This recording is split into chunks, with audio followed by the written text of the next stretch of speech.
do have a correction to make. We had Brandon on last week, and we were talking about the predictions for the Summer Battle Royale. And the winner was Pat loses twice early but has a great time. And I thought, that sounds 100% like me. I would have done it without much thought, doing the picks. Turns out it was not. I've actually heard from the actual person who won. Does anybody want to take a guess as to who made that prediction? The team name, Pat loses twice early but has a great time. I will give you a couple hints before. It was definitely somebody who's been on the podcast. Okay. I've got a guess. I thought I had a pretty good guess as well. If you want to go first, Alex, you can. Wait, I thought there's a couple more of hints. clues. There's more clues. Yeah, do we want clues, or are we guessing, or how are we doing this? No, more clues. I gave you a clue, and then you and Jaimen both said you had a guess, so I want you to get it with as few guesses as possible. So I want to give you guys an opportunity to take a guess. So all right, but if you're wrong, Alex and Jaimen figure out who's first or second. My first thought was Bickersmith. Jaimen? My first thought was also Brian. I'm sorry, no. Oh, shit. You're out. This feels like name that tune. All right, let's get another hint. Okay. You know what? I'll take the leap with these guys. I'm going to say Kurtz. Nope. I already knew it wasn't. Thinking Greg knows how to use a website. I know. And he definitely wouldn't word it that way either. I don't know if the second clue will help much, but your second clue is he is a Patreon supporter. My thoughts were someone a little more southern, but I was going to say Ryan Nelson, but I was going to say that too, but I don't know. Was it Jack? No, neither of those. I don't think Jack would care enough. Yeah. No, I guess I had no idea that. Erich, did you guess yet? Yeah, I'm out. Yeah, he said Greg. He said the great Greg. Do I get Oh, a right. second You did guess? just say that. I nosedived. All right, back to Alex. Could be Kyle. No. Ooh, thinking Kyle cares about somebody else's feelings. Okay, another clue since nobody's gotten it yet. We were chatting earlier, and he said, make sure everybody knows who the real king of Ampix is, but not pro. That wasn't me. My boyfriend Randy wasn't an option, so I didn't know what to do. Hey. Oh, okay, so it's There you go. Tyler. Decal. I've never had a conversation with Tyler in my life. Yeah, I didn't. Or You guys Adam got Nelson. baited. Oh, shit. I know who it is, but I already went. Does anybody else have a guess other than Jaimen? No, I want to hear what Adam Adam. says. But Adam hasn't been on either. Has he not been on? I don't think so. No shit. He's not cool enough, I guess. Randy's got a lot of boyfriends. I don't know him. Jesus. Is it Tucker? I'm sorry, no. It was Alex, right? Or Jaimen? Who was it? Who had it? Me. I think I know. James knows it. Who you Go got, for Jaimen? it? Yeah, go for it. It's Mark. Mark Bryan, yes. That makes sense. That tracks. Good guess. He said, sorry to disappoint, but Pat loses twice early but has a great time was my bracket. It was someone making a dumb joke. And I said I thought I was the only one capable of making such a bad joke, and I will be sure to correct my error. It's definitely something Bickersmith would say, though. I get that. So that means Mark get with Brandon and get a mini or something that he said he had.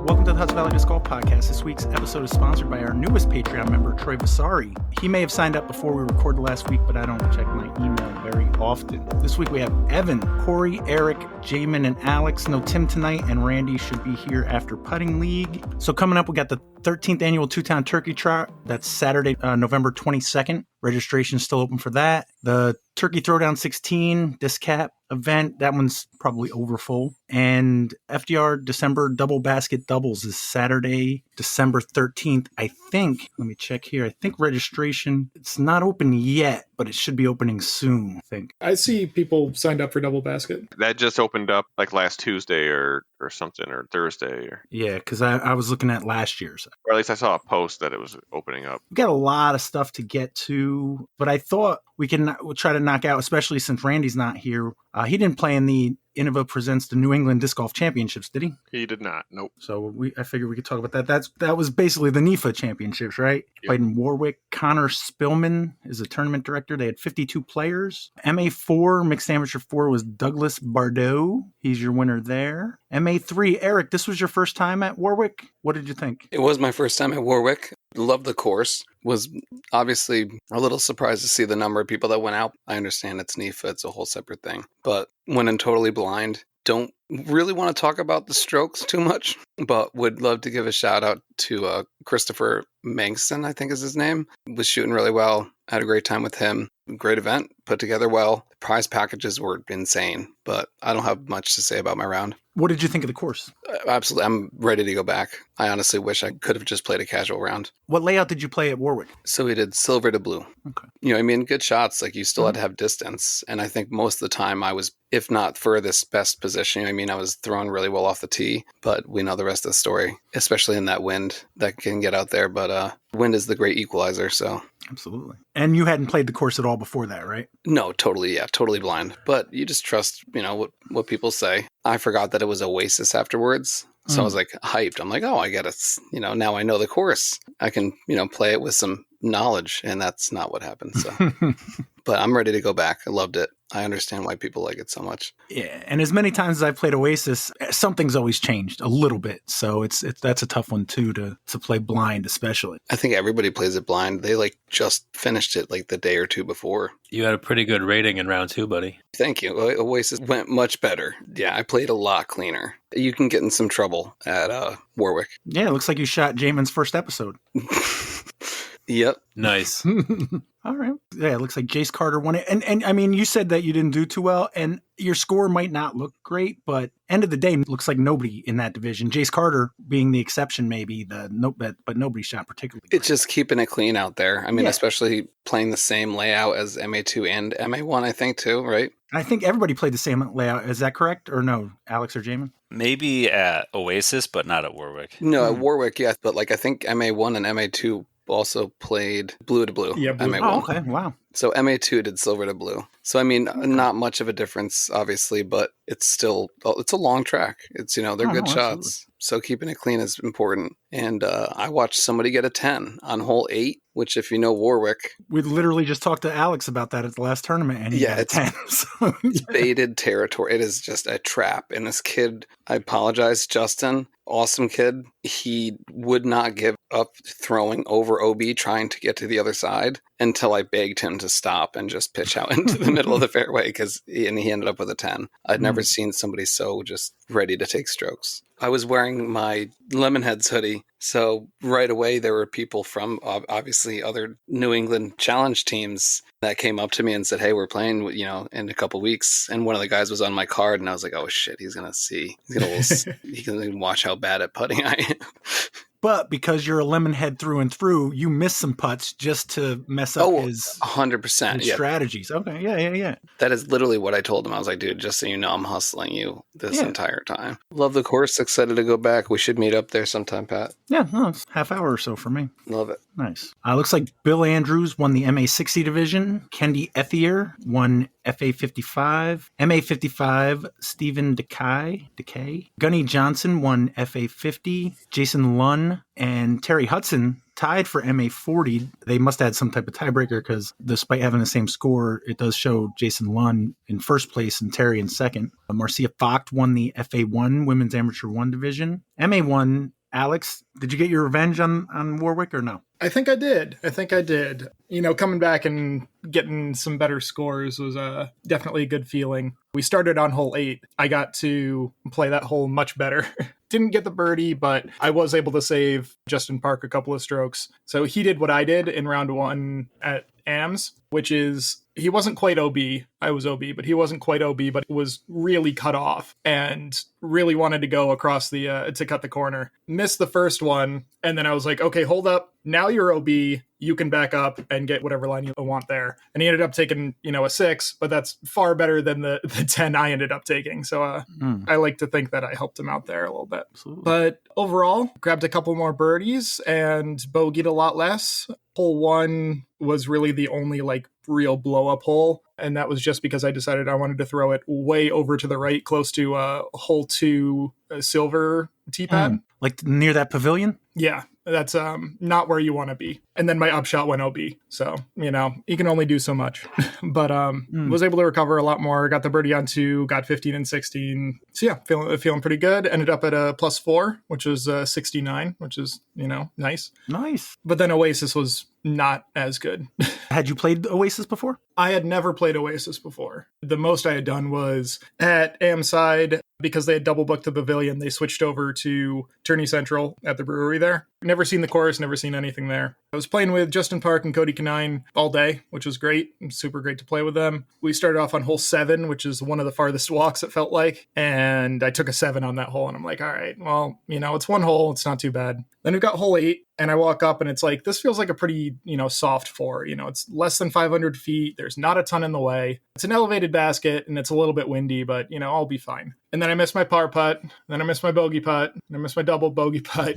Oh, my. Made my quadruple bogey putt for an 8 on the hole. And I'm like, all right, well, I'm 7 over through 2. This is really not where you want to be. But that's how it goes. Recovered a little bit, got a couple of birdies, but really I was pretty out of it at that point. Kind of up and down for the rest of the round. Couple of big numbers on 3, like the island hole. Or it's not quite an island, it's like a peninsula, but same concept. And 4, I also didn't play well on. It was OB twice on that. So much more disappointing second round, but felt good about playing well at Warwick. Heck yeah. Still managed to, salvage way into 4th place somehow, because I think some other people were struggling a bit too. But good card mates, good time. Saw Justin Park ace a hole that nobody knew he aced, which was awesome. At Oasis? Yeah, I think it's hole 14.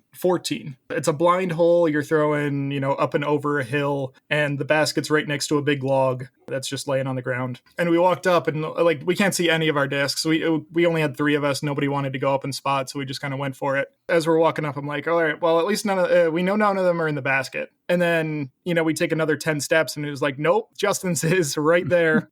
It was just blocked from our view. Very cool for him. He played a really good second round, but I did not. Is that an uphill and then a downhill? Yeah. Kinda. You kind of go up and over the hill. And then the basket is kind of like down in almost not a trench, but like there's a little bit of a cliff in front of it. Exactly. Yep. Okay. Yeah. No, that's a cool one to get. Having so many raised and lowered baskets, baskets that were not at consistent height when it was super windy made it very difficult for me at Oasis. But it was an interesting course. It's definitely one of those courses that I'd like to play when there's less stakes on the line. And more beers involved.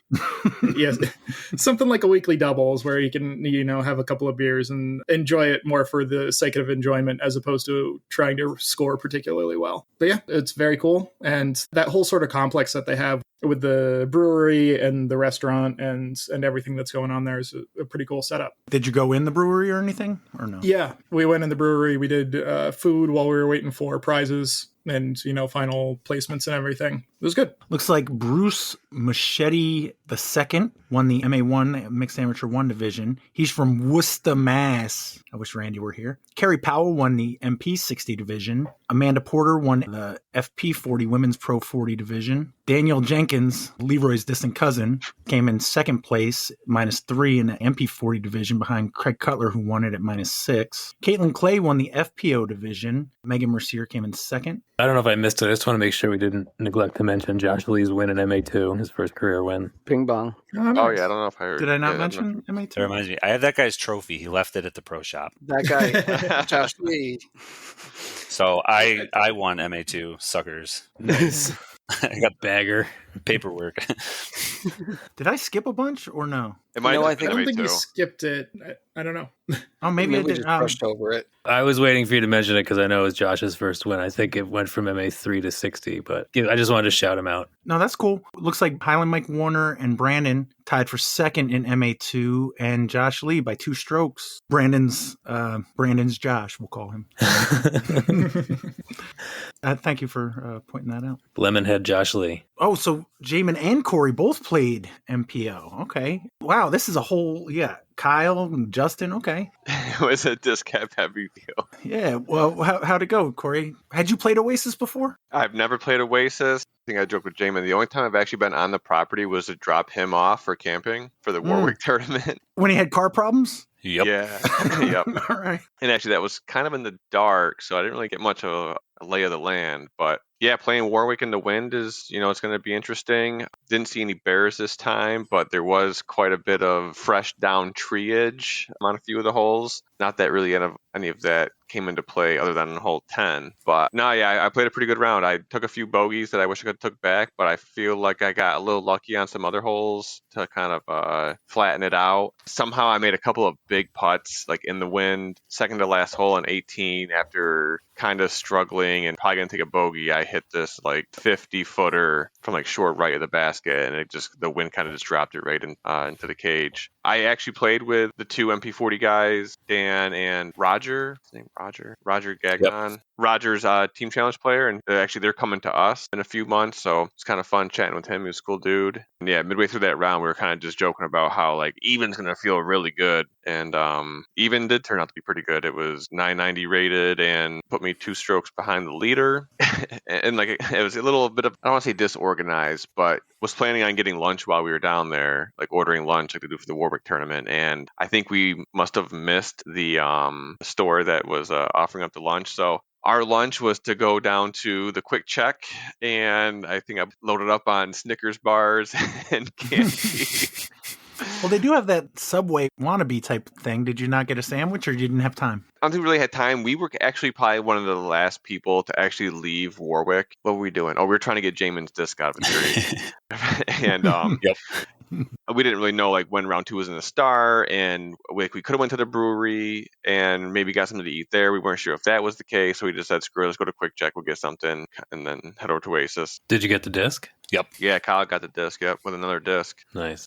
Bought him a bag of trolleys for it. Was lunch supposed to be with Eatonville? Yeah, that's who was taking orders.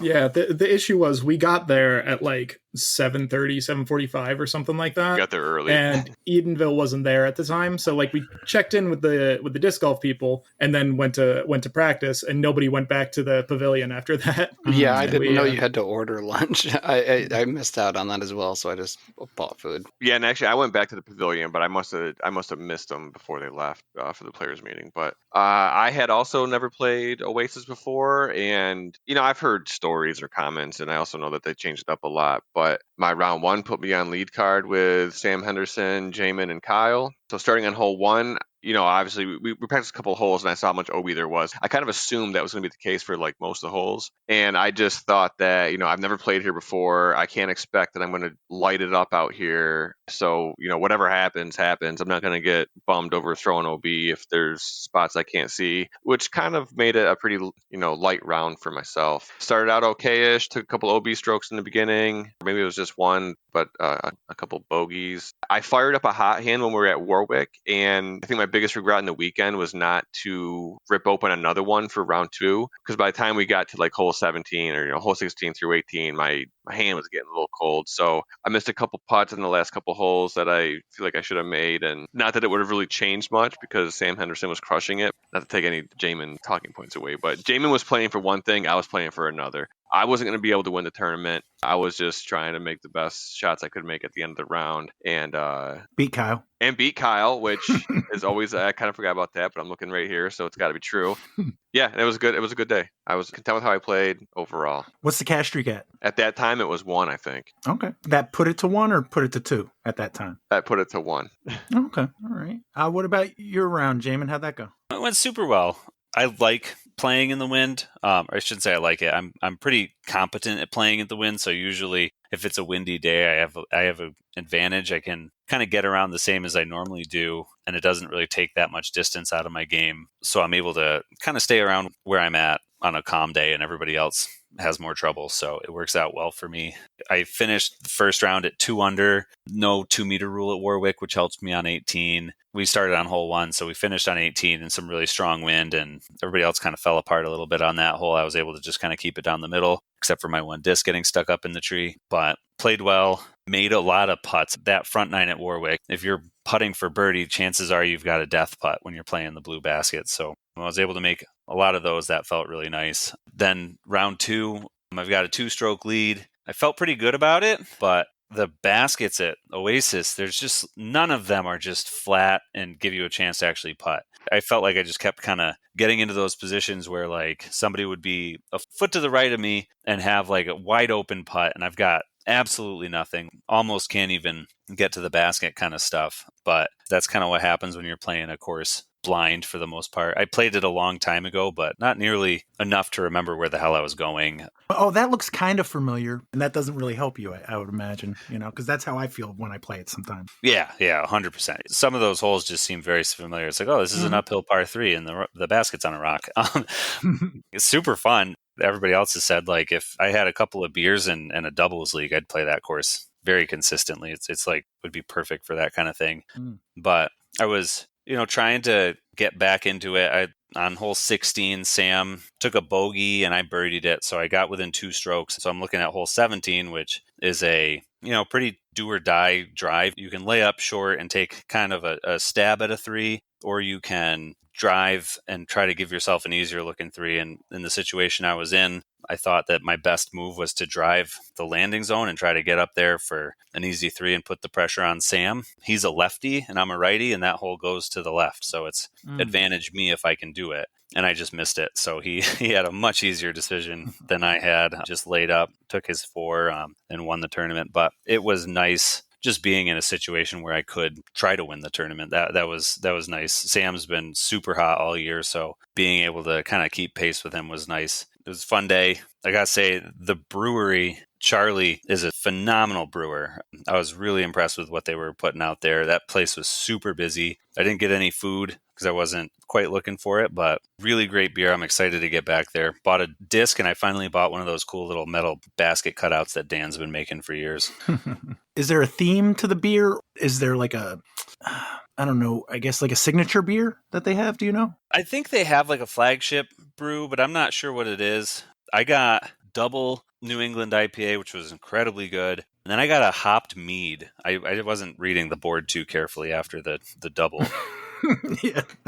I didn't realize it was a double at first. It was like super crushable for being like a 9% or whatever it was. And Taylor drove me home. So, but yeah, it was really good. The mead was awesome as well. I'm excited to get back down there. I had a random.org pick me a beer, and I had something with black pepper in it. That's all I remember. It did have a faint taste of black pepper, but it was definitely there, but it was good. I had that one as well. That was a good one. So yeah, it looks like Justin Michelli ended up at +1, Kyle at even, Corey at 2, Jaimen at 3, and your winner, Samuel Henderson, shot a -7.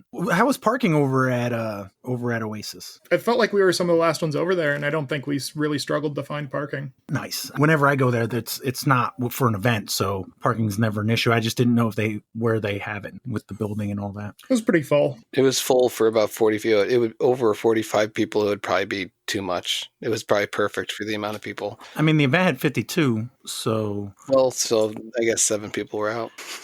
You got to figure another handful Right. just Semantics, as volunteers, Pat. Semantics. tournament directors, and people who live there. And Brewery goers towards the end might have had to circle the lot real quick. The people that were not there for disc golf were just there for the brewery. While we were all still there. Yeah, that was the wild part, is that the brewery wasn't even open yet, but there must have been 4 or 5 dozen people there. Yeah. I saw a ton of disc golfers that were not playing that tournament. I saw Scoured and Brinster and, a lot of people. There's clearly a lot of hype around that brewery down there. Need to get more hype around NEFA, apparently. Yeah.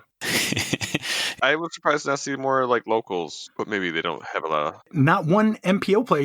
You had DisCap, Massachusetts, and Maine was your MPO. And nobody local on FPO. MP40, I see Cutler, but I mean, Mighty Gaw used to be a NEFA Point Series event for the longest time, but I don't know if it is anymore. I don't know. There's always this kind of weird friction. Like if you want to start a fight with a Massachusetts player, just tell them that you think having finals in New York is fine.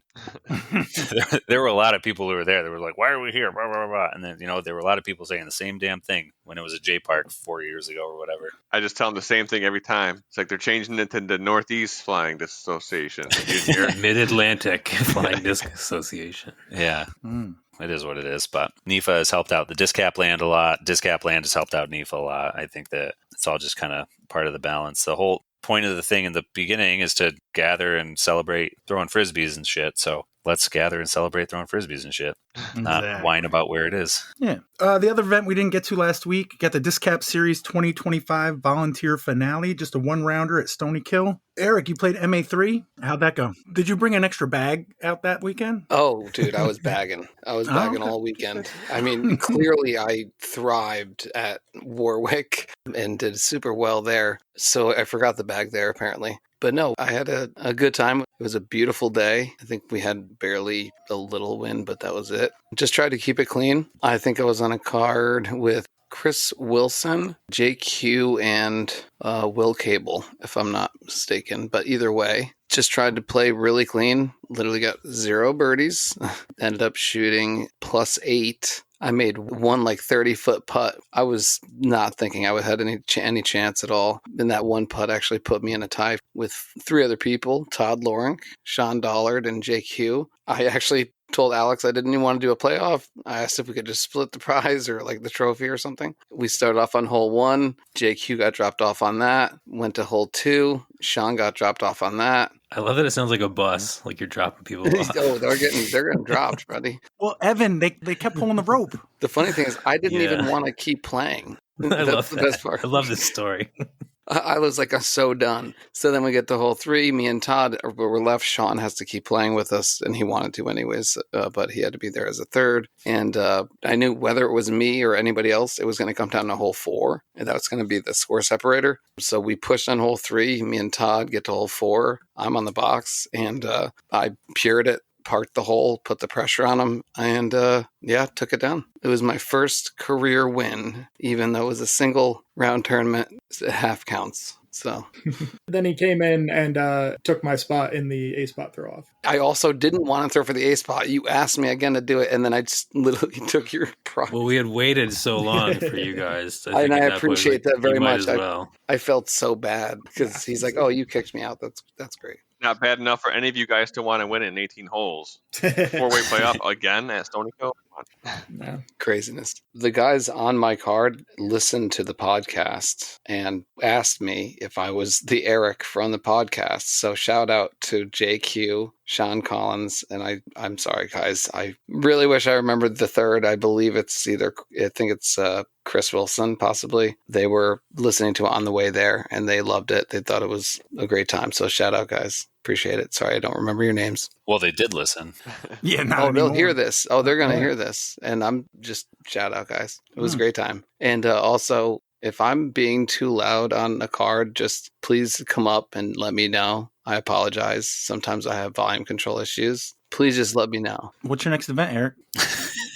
Lemonheads, actually. Okay, I'm going to let you know now. You're probably going to be too loud on the card. Fuck. Baited. Okay, shit.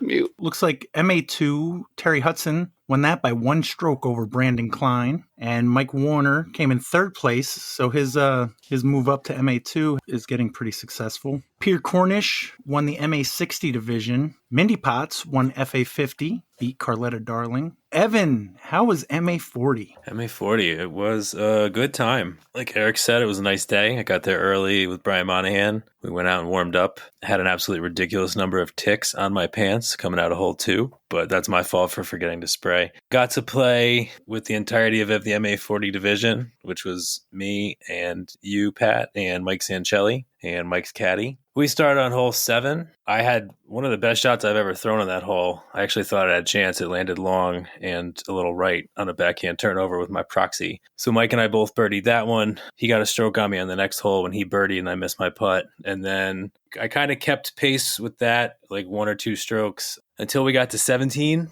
And I over-rotated a little, shanked my shot, clipped one of the trees to the right, watched it flutter across the pond and just barely not make it land in the water. One of the trees that's like 2 feet off the tee pad. Not yeah, like... Yes. Yeah, no, nothing that, it was really bad. And you guys were like, oh, it might make it. And I was like, absolutely not. There's no way that's going to make it. And it was close, but I just knew.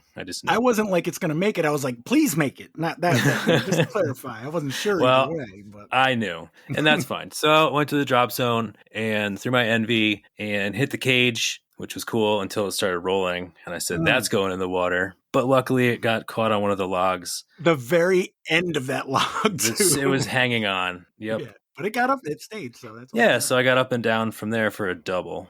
So at that point, Mike was 4 strokes up and we had, I think, 7 holes to go. So all good. Just happy to be out here having fun. The whole time Mike had been talking about the last round he played there and how 18 had completely ruined his round. He just kept bringing it up as we got closer and closer. He took a bogey. I got a par. So I got 1 stroke back. Hole 1, I had thrown great shots in warm-ups with Brian and did it again on hole 1. I got a birdie. He took a bogey, so I got 2 strokes there. We both parred on 2. Hole 3, I got another birdie. He took another bogey. So suddenly I'm 1 up, kind of out of nowhere in the span of 5 holes. Hole 4, we both had great drives, he and I. He made a longer putt that I had, and I missed mine. So then we're tied, and we finished 5 and 6 with pars. So we came in tied at +5. Schwartz asked if we wanted to wait. There was going to be another playoff that was going to happen, which I was like, whatever. But Mike Zanchelli said he'd rather just go, which was also the Giants fine. Were on, dude. The Giants right. Were on. We needed somebody to walk with us, and Schwartz asked Jeff, do you want to walk with these guys? I don't want to walk with these guys. I said, well, fine. If you don't want to walk with us, then I don't want you. And then Jason nicely offered to walk with us. So we went up to hole 1, and Mike went first, had a good drive up the middle. He was probably edge of C2. I had a bad shot, early tree, kicked left. And I was like, man, well, there goes that. I guess I got to throw it in. And Jason calmly said, no, just get up and down. And I was like, oh, yeah, that's a better way to look at it. And actually had a decent look at the green. So I threw a good shot with my tempo and got up to probably 20, 22 feet. Mike put his birdie shot up in the air, hit the left side of the cage, flopped out, rolled just a couple feet farther than I was, to the right a little. So Jason said, oh, we got a putt off. Mike went first, hit the left side chains, kicked off, and I stepped up and smiled to myself and sank the putt to take it down in a 1-hole playoff. That was my second win. So shout out Jason Lasasso for talking me off the ledge. I don't know. I just felt like, man, I ruined the tee shot on the one playoff. So it was nice to get a little perspective that it wasn't quite over yet. Just got to remember, you're just playing AM. You ain't playing against Macbeth. Exactly. And that's not a knock against Mike. That's just, Yeah. You don't know right. what the next shot's going to bring. Absolutely right. And like I said, I said that before I even walked up to my lie. And then I got there and said, oh, I've had worse lies here. And, made a good shot to get up and down. So it was a good time. There was coffee and donuts in the morning. There was pizza and soda and seltzers. Oh, shout out for that. Yeah. Yep. A lot of pizzas and good times, good company. Nice. How was your round in MA40, Pat? I cashed. My cash streak is at 1. Excellent. Wow. Hey, Randy, you missed it. I said Worcester earlier. That's too many letters. Sorry. So shout out Schwartz. Thanks for the volunteers tournaments. I loved it. Love everything about it. Great job. Absolutely. MA1, Alex, you played. How'd that go? Went all right. It was just the 4 of us, myself, Anthony Wilhansky, Justin Hickok, and Josh Lee. So great card, no complaints there. Overall, I was kind of reeling a bit from my Oasis round previously, but it's Stonykill. I know how to play Stonykill, so feeling pretty good going in. Couple of pars. I got myself a birdie on 16. Unfortunately, we lost a disc on that hole. That's one of the holes on the course that gets very leafy, and it's so easy to lose discs. That's always a frustrating thing, especially so early in the rounds, because it was a good shot and, potentially had a birdie look, and now he's going back and reaching for 3, and it's just never a great feeling. I was able to stay pretty clean for the rest of the round. Got a birdie on 18, which is a really good one to get. Got a birdie on 4. Bogeyed 5, which is probably one of the easiest holes on the course, if not the easiest hole on the course. And then bogey 9 and 10, which, those are bogeyable, but at my home course, I feel like I shouldn't be. And then the real killer was a double on 12, which you can't predict what's going to happen on hole 12. But Anthony was playing really well the whole time. A lot of birdies on his end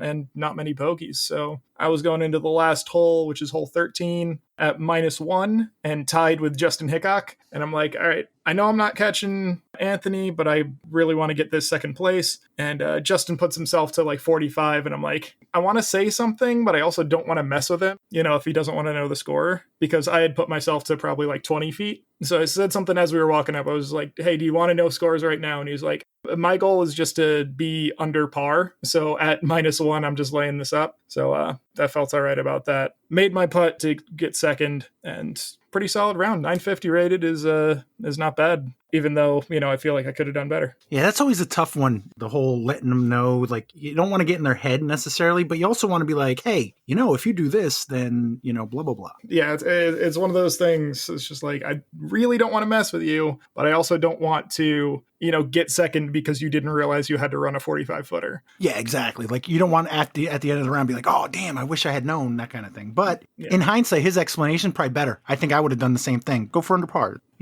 depending on your, Yeah, it was a super fun time playing with them. Like they were talking about pizza and stuff. That's always great. 8-spot throw off on hole 1 is always a cool experience. That's such a signature hole for Stonykill. I threw second and had to stick around all the way until the end of Erich's playoff to find out that I wasn't getting anything. Not only that, we actually had to stop Adam Nelson from throwing off so that the four of us in the tie-off an MA3, which I was like, let's not do this, and an entire gallery of people watching us tee off as if that isn't, nerve-wracking enough. And then you had to do that, Yeah. But you weren't in the ace pot, were you, Erich? I was. Oh. And I won money from it, for sure. I was second place, bud. I thought you were anti-ace pot. My bad. Okay. No, only when it's like a lot of money. Only when it really matters, yeah. I gotcha. All right. So, yeah, like you said, Alex, Anthony Bahansky won that, shot a -6. Greg Kurtz won the MP60 division by a stroke over Josh Weinstock. Jeff Darling won the MP50 division. He tied Robert Virginia, but he must have won in a playoff, which that was the theme of the day, playoff. Oh, shit. Jason, I didn't realize you were here. You played MP40. How'd that go? Great. I kind of signed up last minute. Not totally last minute. I guess I got a shirt, so it wasn't last minute. But yeah, I wasn't originally planning on doing it. I haven't done it the previous years. And I just came out to kind of support Mike. And man, I'm really glad I did. Not only was the weather great, but it was a great tribute to volunteers. I appreciate all the volunteers do. And I hadn't played Stonykill since the storm. So like, I can't believe how much that course has changed. I almost pulled into the wrong place because there's this big state trooper barracks or something next to it, and I don't know, I thought I was lost, and then I pull in and like there's a pavilion there's all this other stuff. It was kind of crazy, but yeah, course was fun. It was great that everybody that played cashed, so even if you came in last place, you got your money back. I thought that was a cool thing that Mike did. And he had lunch, he had a cake with like a photo on it. I mean, he had some pretty cool player pack stuff, lots of stuff to give back to the volunteers. And it's great to see. Just really happy that he did that, and appreciative for everything that everybody does. And pizza after the round, did you mention that? Yeah. Oh, yeah. It was, yeah. I mean, I think I'll definitely do that if he does it again. Without a doubt, I'm going to sign up next year. That was like one of my favorite events I played this year, and I wasn't expecting it to be. I just thought it was going to be like a casual C tier, which it was, but I liked the vibes there, and I liked that it was all about giving back to the volunteers. Absolutely. I think he's even adding another one next year. So I think there might be a total of 7 to do one every month once it starts. So Madman. He was talking about, I think Minekill might be added as a flex. Yeah. So for those who don't know, I think I made a post, but been doing Minekill for 10 years. The last 3 years were 8 tiers. And that's only because I've got a ton of help and support from volunteers. And a big volunteer was Mike Schwartz. He kind of has been helping me step up the event behind the scenes. He's got a ton of experience. He's like affiliated with the Pro Tour. He's the assistant tournament director for the MVP Open at Maple Hill. And as far as Minekill, he's helped me fundraise. I mean, like when we were selling those hoodies to fundraise for Minekill, he did all the website stuff. He was at my house packaging all the hoodies into envelopes and stuff. So he's been doing a lot behind the scenes. And then the last couple of years, I've been kind of lamenting that I can't really play. You know, I built up this great event because I thought there was a need for it. And being a local pro, I wanted something that would attract other regional pros. And so I built this thing up and I couldn't even play it. So he offered to kind of step up and run the event so that I could turn over and actually like enjoy it next year, which is really exciting. So thanks to Mike Schwartz, he'll be the 2026 Minekill Disc Golf Tournament Director with assistant TD Jess Lasasso. So I think it'll be an awesome event. Heck yeah. And actually, I was just thinking, should mention when I played this past weekend, I got to play on a card with Gorsage and Randy. It was only one round, but it was a fun card. So shout out to those guys. Oh, well, that's pretty fucking interesting. Good job.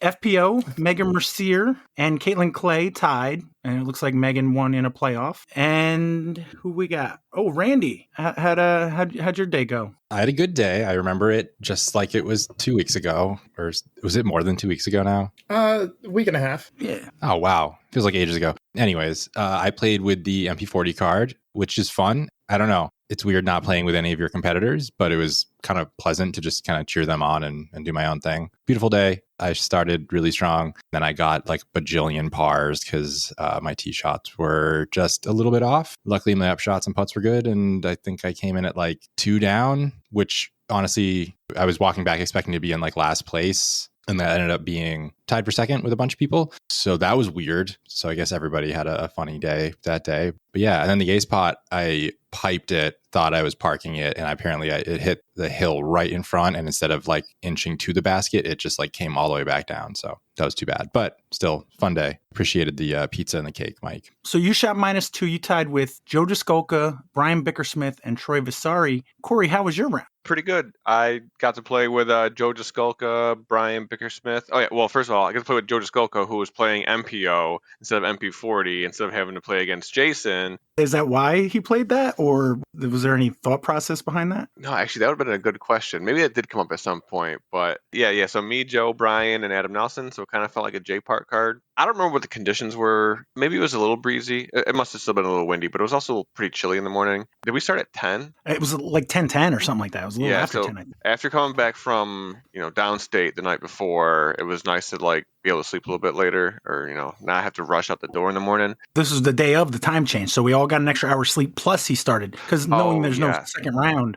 there was really no rush. I forgot about the time change too, so that was a double whammy. That was nice. As a card, we were slow. Not in play, but I mean in scoring. I think it took through 6 holes for all of us to have finally gotten at least one birdie. Hole 6 was my first birdie. I didn't get hole 7, which I'm already marking that as a birdie in my mind. Like, having a somewhat serviceable forehand should make that a gimme 9 times out of 10. I don't have a serviceable forehand, and I got it. Well, yeah, everyone gets lucky sometimes, or unlucky.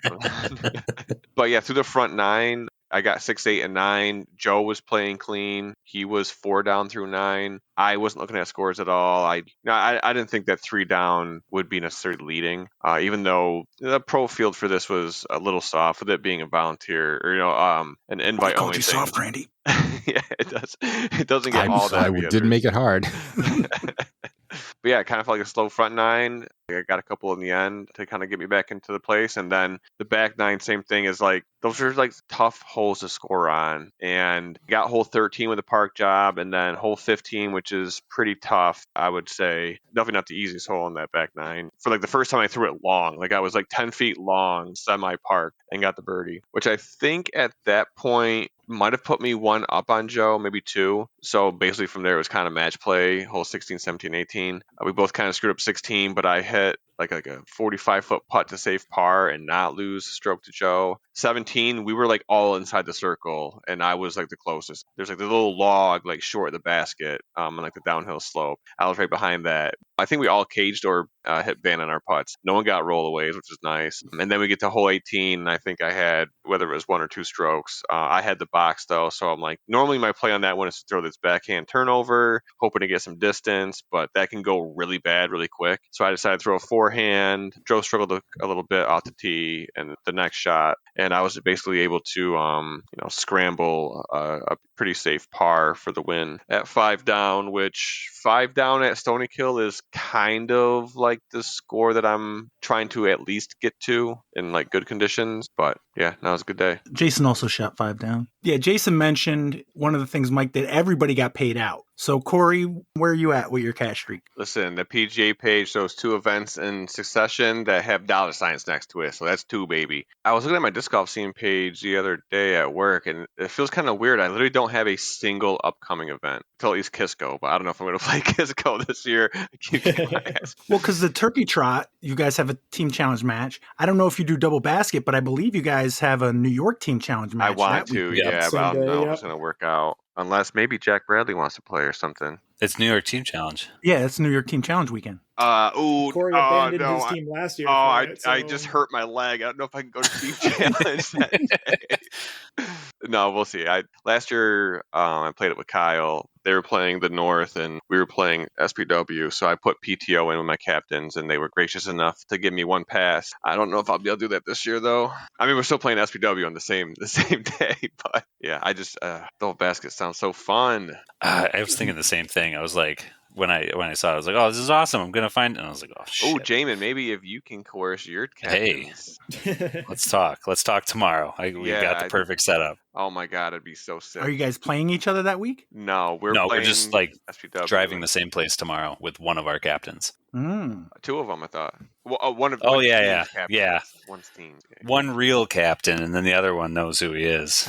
All right. So that's the DisCap Series 2025 volunteer finale. Any final comments on that? Thank you, DisCap, for doing that. That's cool. I know that it doesn't get a ton of attendance, but it's nice that they're helping out the volunteers. I won just as much money as Corey did in MA3. That's amazing. That's how cool is that? Well, I don't see that on PJ. Where are you seeing that, Eric? That's where I saw it, buddy. I'm not seeing anything on the dollar signs or nothing. Well, funny money doesn't show up. I also don't get I don't get paid. But hey, what economy do you think that funny money is worth 1-to-1? Actually, it's kind of funny. I think funny money is usually worth like 2-to-1 almost. You know what? It all depends on where you spend it. But like funny money is called what it is for. But I just want to say it was cool to see at least the same equivalent. Yeah, and I don't know how they can call it a volunteer open when everyone's literally getting paid. That's not what volunteer. Right? We're no longer volunteers now.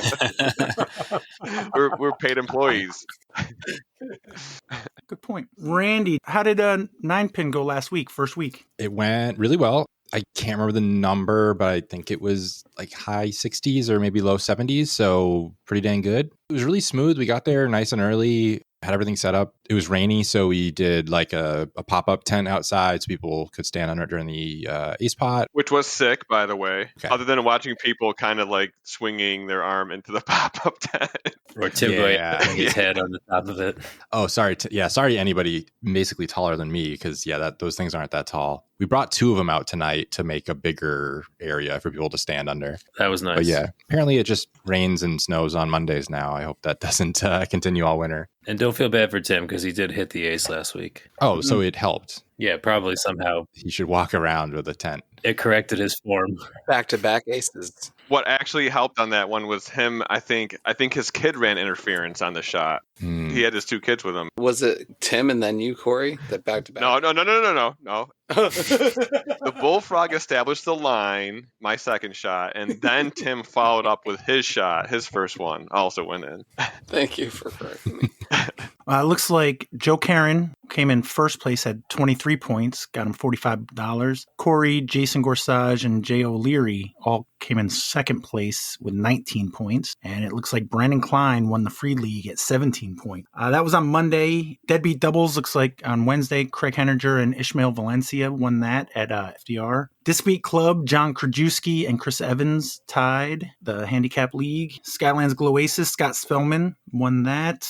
Eric Canine and Ethan Winkle won Cranmore Dubs League, Glow at Crandall. Wedge Fall League, the last week, I think, for the Wedge Fall League. They're starting a Winter League in a couple weeks. Alden Slack won MPO with a -6 for the week, and Trevor Lambert shot -7 to win the MA1 division. Long Island Sunday Dubs, Stan D and Nikos Hanley, or Nikos Hell Yeah, shot a -8. Skylands Disc Golf had their club championship. You had to play in, I think, 5 or 6 events, whatever it was. If it was 5, I played 4. If it was 6, I played 5. So I did not get an invite. Actually, yeah, it was between the volunteer event or going out to Buzzies that last Sunday. But Steve Brinster won A pool with a -3. Leighton Brinster won B pool, and Richard Clapp won the C pool. Discers for Whiskers at the Machine had 2 divisions. They had a male-female division. Looks like Joseph Pulsoni and Ashley Pulsoni shot a -4 to win that. Beat Dean Ronaldo and Rachel Radiker by 2 strokes. And in the men's division, Joe Karen and Joe Riley shot -13 for third place. First place was a tie. Elijah Haynes and Nathan Brookhart shot -14. So did Justin Morgan and Brandon Westberg. But it looks like Justin and Brandon won it in a 1-hole playoff. Last weekend, we also had New York Team Challenge. We're going to start, because there's nobody here from that, with the Widowmakers at the Revolution. Looks like Brandon, Alex, and Erich picked the Widowmakers. Jason, Jaimen, Evan, Corey, Tim, Randy, and Caitlin all picked the Revolution. It looks like Saratoga was up 11.5 to 5.5 after 1.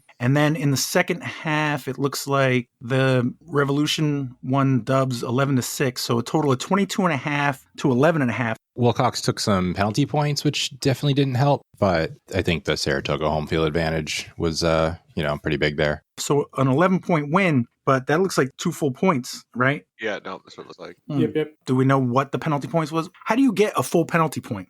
2 people, I believe. Oh, wow. So it's Yeah, a that's half what a it was. point a person. So yeah. Okay. Yeah, and it looks like, looking at the round 1, it looks like there's only 8 cards. So yeah, it just looks like there's 2 people missing from Wilcox. Okay. Any guesstimate how far, just the course Wilcox is from Saratoga? Probably an hour. Hour and a half. That's got to be 50. one of the longest. If it's not the longest, it's up there. Okay. I mean, well, what's closer, Saratoga or CTK? I think CTK is closer, like mileage wise, but there's less highway. Gotcha. Yeah. Okay. I was surprised when I saw the predictions. It was what, like 7-3? Even Randy. I sent Randy a message saying, "Hey, what do you think?" And he's like, "Oh, I'm iffy about that Revolutions one." And I told him, I said, "Dude, you're in the majority. Either they're better than we thought, or the Widowmakers aren't as good. But either way, none of that made sense. So I'm just gonna edit it out." It just happens like that. I think it made sense. I mean, hey, there's other matches that went ways that we didn't think they would go. So One of the more highly anticipated matches I want to get to is the Goats at the Whips. It looks like Jason and Caitlin picked the Whips. Randy, Erich, Brandon, Alex, Jaimen, Evan, Corey, and Tim, and Randy picked the Goats. Did I mention that Randy picked the Goats to win this one? I mean, I can do math. It wasn't that hard to figure out. What was the thinking going into round 1? It's your home course, but the Dodgers are coming into town. What are you thinking? Yeah, so leading up to the match, right before, we had a few people cancel, and we actually got like canceling penalty points. They were short a lady and we were short 2 guys, which actually is an even cancellation because we had a lady play a guy. So luckily we broke even with that scenario. I was really worried like Thursday night when 2 people let me know they couldn't make it. But yeah, going into matchups, I mean, on paper, they blow us out of the water. Their top 4 or 5 guys are higher rated than our top guy. And then, an even shift across the board, like their bottom like 4 are all higher rated than like our bottom 4. So really tough for matchmaking. I basically went into singles knowing that was where we would be able to get points. So I was pretty aggressive with those, just going for wins and losses, not trying to do a lot of tight matches, if that makes sense, like trying to take as many bigger skill gaps as I could. And if we were at all close after singles, I had like a plan for doubles, but I really only had 2 options for doubles, which was, go all in or go for like just scoring some points kind of vibe. We did matchups the night before, which I haven't ever done, and it's kind of nice just rolling in the morning on Saturday and not having to do any matchups and just eating some food and chatting with people and then getting to play. So, Jaimen, you knew your matchup when you pulled in? Yep. Was there any trickery, Randy, with who Jaimen was going to play? His first time there as a visitor. Nope. No tricks. I don't know. It ended up being great, but I put myself out and got Peter Hodge, which is ratings wise a huge advantage for them. Ended up being an absolute blast. I was very, very happy to play against him. How'd that go? I did lose.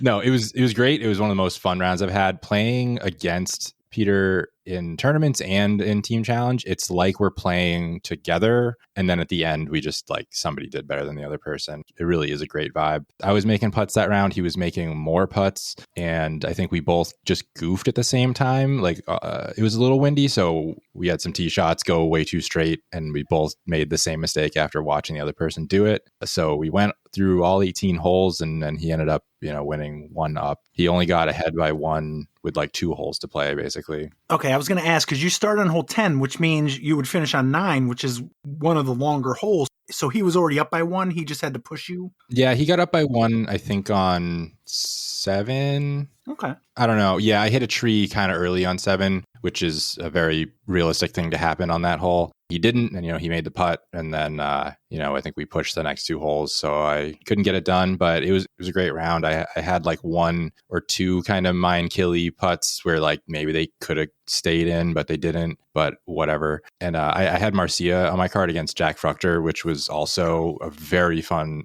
card. Why on the board does it say Anthony Bahansky against Marcia? That is the penalty point earners. Oh, okay. And I think Anthony wrote his own name. But yeah, Marcia and Jack, I think, have about 150 rating point difference, give or take. And Marcia was playing out of her socks. She was parring like every hole, and Jack just wasn't on his putts that morning. And I think through 9, he was only up 1. And that's when we got to the front 9, where unfortunately Marcia's game is a little more susceptible than his with those wide open holes. But they had a blast. It was really fun. Like what, 1, 4, 5, 6? Yeah, they get kind of long. 9. They get real long all of a sudden on the green to green layout. Absolutely. So Jaimen, well, first of all, Randy, who's Jimmy O? Jimbo Jet, Jimmy O'Connell. I don't know. He's a Beacon guy. Oh, okay. Former Ultimate player. May still play Ultimate. I think he's spry enough to still play Ultimate. He's still got rubber in his legs. Okay. All right. Yeah. But not like Jaimen's former Dubs partner or drinking buddy after the round. Nothing like that. Okay. Yeah, how'd that round go? We were kind of getting ready. I was like, I don't know if I actually ever played with you last year. So it was not like it wasn't a super like, oh man, playing my home team kind of thing. It was nice. He's really nice. I was missing all of my putts that first round, which was annoying, but I was able to kind of just hold on enough. He just stayed down the middle, and every time I made a mistake, he was 1 stroke better than me on that hole. So he kept it pretty close. But on our last few holes, I was able to finally make a couple of putts to lock it in. Nice. Looks like, 2 and 1. Yep. You guys start on 4, which is okay. I'm assuming, Randy, because you start at 10, that your tournament central is the pavilion down by 18? Yep, exactly. So, Jaimen, you probably had to go the farthest for 4? Yeah, I was thinking that might be the only thing they did to me is like put me on the farthest card. Like, I actually did that because I think historically will drive to hole 4. Yeah, I was going to say, given did the you not drive there? I usually do. I drove to hole 1 because I thought I was going to be putting better, and I didn't think I'd have to go all the way back to hole 4. Whoa. That's not the worst idea, actually. But yeah, it didn't work out that well. But all right. So, looks like the goats are up 11.5 to 5.5. Jaimen, how was their spread? excellent. I was like starting to get worried for everybody else because in the morning, everybody was coming up to me and telling me that they made vegetarian food. I was like, guys, I think I'm the only vegetarian. Everybody else on my team's 12. Like, they all want hot dogs. Yeah, Jay's going to drive home with a whole bunch of containers in the back seat. No, it was awesome. Marcia made vegetarian stuff. Mike Young made vegetarian stuff. Justin Hickok reached out to me like 2 weeks early and was like, hey, I'm making vegetarian stuff. Do you like this? Like, that was very, very nice. But yeah, the spread was awesome. I was very impressed. No mac and cheese, though, I will say. I'm sorry about that. I almost brought it anyways. But I hate washing my crock pot.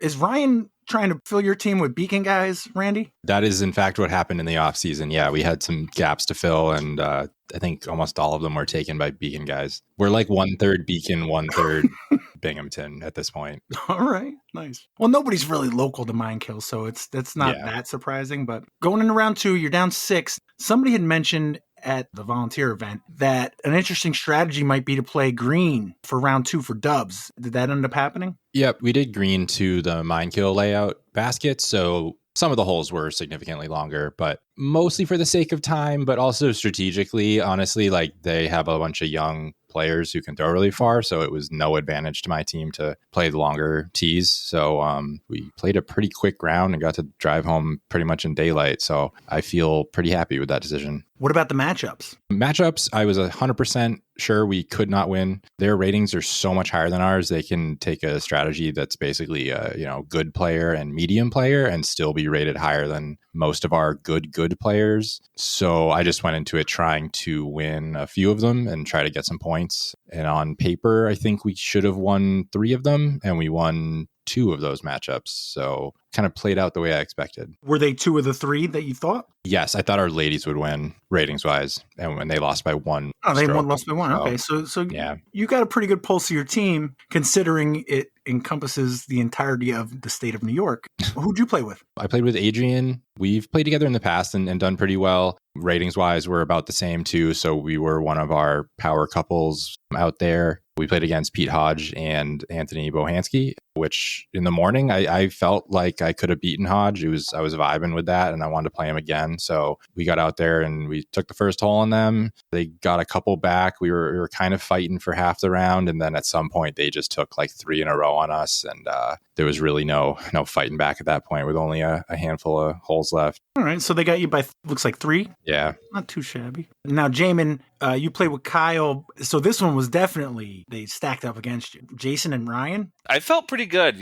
Kyle is a super strong player, and he's got a really great forehand. I'm mostly backhand, so I figured we would have kind of everything covered. We played super well. It really came down to hole 9. We started on 4 again, and hole 9, we just stacked all of our bad shots for the entire round onto one hole and just hammed it. My drive landed short. Kyle's landed in a bush. I had a fine approach shot, and then both of us threw out of bounds. He threw out of bounds long. I threw out of bounds short, and then we missed the comebacker putts. Took a double bogey on that one hole. Besides that, we birdied almost everything. I think we were 12 under for the round with a double bogey. So we had 3 pars and a bogey, if my math is right, which it probably isn't. So there wasn't a whole lot we could have done. Jason's putting was really good, and Ryan was just hitting all of the drives that they needed to. Pretty frustrating at the time. I never liked losing, but looking back on it was really good disc golf. So it was fun. I just wish we could have pulled through, but at the end of the day, it wasn't gonna be the match. I mean, they had to stack it up against you just to beat you by 1 stroke. I'm saying,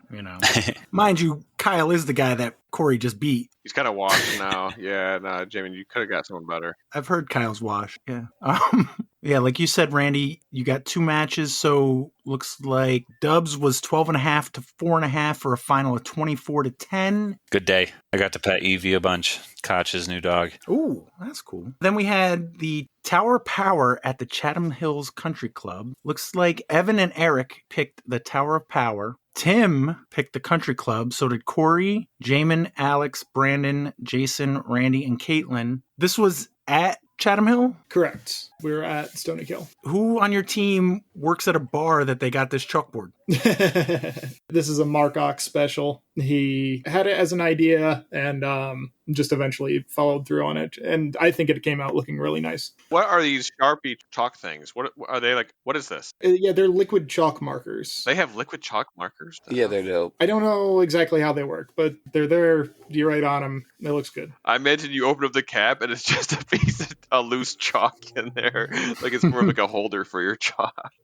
No. And I don't know how old you guys are, but it's one of those that have 3 lines and you only put chalk in the top one. No, you guys don't know what I'm talking about. I know exactly what you're talking about because we use them in music all the time. Yeah. Yeah, music it would work with, or like if you're doing the cursive alphabet, but that's neither here nor there. My question, Alex, is this 2 different sides of a chalkboard? Because it looks like there's tape or something to differentiate singles and doubles. Is that like the front and the back of the chalkboard? Yes. Yeah, okay. Front and back. It's one of those sandwich boards, so like it stands up on its own. Mm-hmm. So the one side is singles and the other side is doubles. It's actually kind of nifty. Cool. I feel like everything's not like conflated. It doesn't get overwhelming. And you guys have a pavilion, so even if it's raining, you can have it in the middle of the pavilion in a dry spot. So I think I like it. So far, so good. What were the thoughts on matchups, though? So prior to the match, we're looking at it. We're running a little bit short on people, and we're like, all right, maybe we'll be 15-3 for the morning, 14-3 for the afternoon.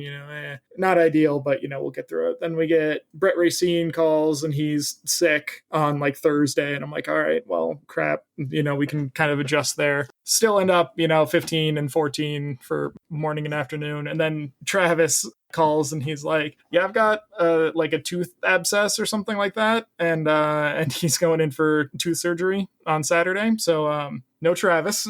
How does a tooth affect your right arm? I'm just kidding. Tooth stuff can be real bad. I don't blame him at all for not being there. I agree, but it still put us down to 14-3 for the morning and 13-3 for the afternoon. So, we're taking penalty points. Just for those at home, what's the minimums? 15-3, 15 men, 3 women is the classic standard. And so we were short a couple of men on in the morning and afternoon, which is, unfortunate, especially, Travis is a really strong player at Stonykill and Brett obviously as well. But, we're still feeling all right. This is going to be one of the more competitive matches that we'll have all year. So, we're feeling okay. We're not feeling totally like we're out of it. There was nothing too crazy in there that we were worried about. going into the first round, I felt pretty confident. Then, I start on my classic hole 10, feeling pretty close to even for front 9. Well, the back 9, it's our front 9. And then I miss a putt on 16 that I easily could have made, like probably like a 95%er should have made. Then I miss like a 75%er on 17. And then I miss a putt on 4. And then I miss a putt on 5. And it's like, all right, this is not really where I want to be. But I get a couple back. I'm playing against Terry Hudson. So, it's a great card. We're on a 6-em. There's a bunch of us there. And he's still got that anti-podcast Tim energy going from being called out. So he's got a little motivation. I got you. Yeah.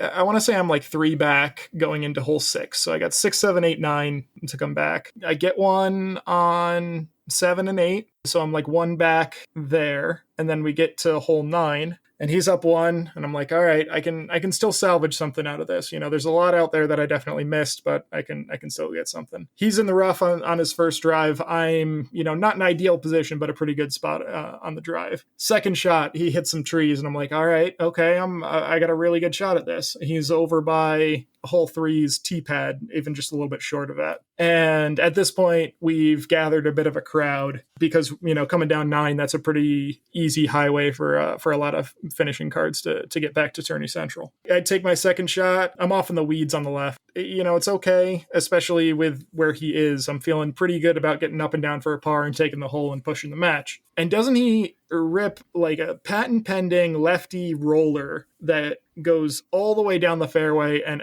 completely parks the hole for a 4. So, it's an incredible shot. Everybody watching, super great job. It's such a good shot, such a, you never expect it to happen, but he did really well. And, I've got my shot from the weeds. I try to throw it in and miss because, it's like a 1% shot, but we ended up pushing that hole and he won overall. I mean, if you're going to lose, at least lose to a great shot, Or a cheating lefty, but that's cool. Yeah. I would say the lefty made it harder for his angle on this one, but that's how it goes. All right. The other players on my card won. Joe and Sam both won their match, so that took a little bit of the sting out of it. And that's probably why you had some spectators. You had to 6-em. Yeah. Although even when we were getting in there, like we were still, middle of the pack. We weren't like the last ones coming in or anything. Yeah. So there's only 17 points available plus the penalty in round 1. So it's 8 to 9.5, which is, really not what I'm looking for. I loved it. Into doubles. It was great. Knowing, like you said, this would be one of the more competitive, I would say, as far as I'm concerned for our team, having a chance. I feel like this was a great sign for us. Somebody has to be on the other end.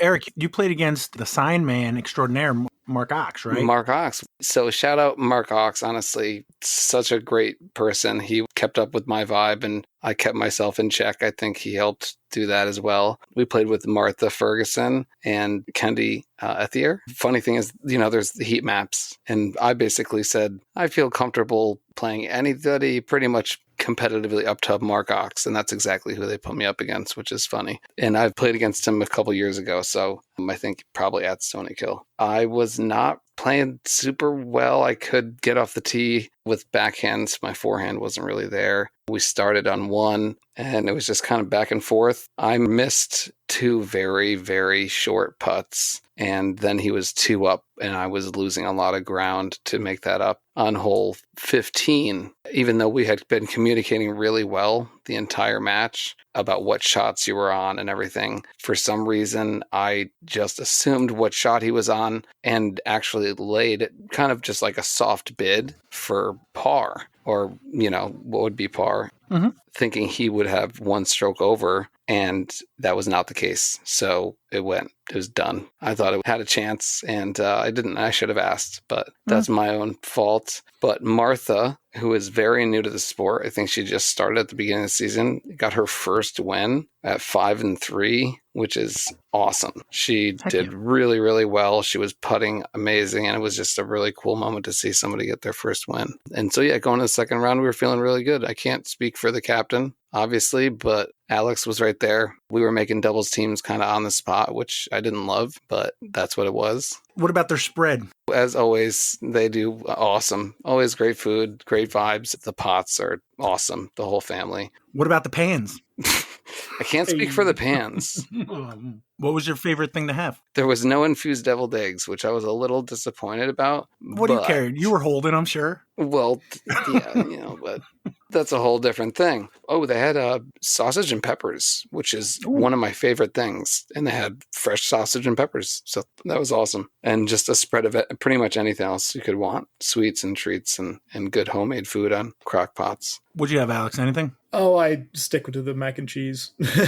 Smart. Especially as a captain, I'm not eating a ton. Yeah, mac and cheese, you could eat that while doing other things. Yeah, grab a bowl, eat my food in the car while I'm stressing over doubles. Depends on how lactose intolerant you are. Yeah, so I'm looking at the scores. So it's 8 to 9.5, and we know we're short 2 players in the afternoon. So that's another point. In my head, I'm doing the math. It's like 8 to 10.5. So I'm feeling like we need to score more than 10.5 to win. But because of how the penalties work with how many points are available, we actually only needed to win 10 instead of 12. So I was stressing the entire time we were doing matchups, even up until getting everybody's scores at the end. I was thinking we needed to win 6 out of 8, which, feeling like, if I'd gotten my half point in singles, it would have thrown the math off just a little bit. But turned out we only needed to win 5.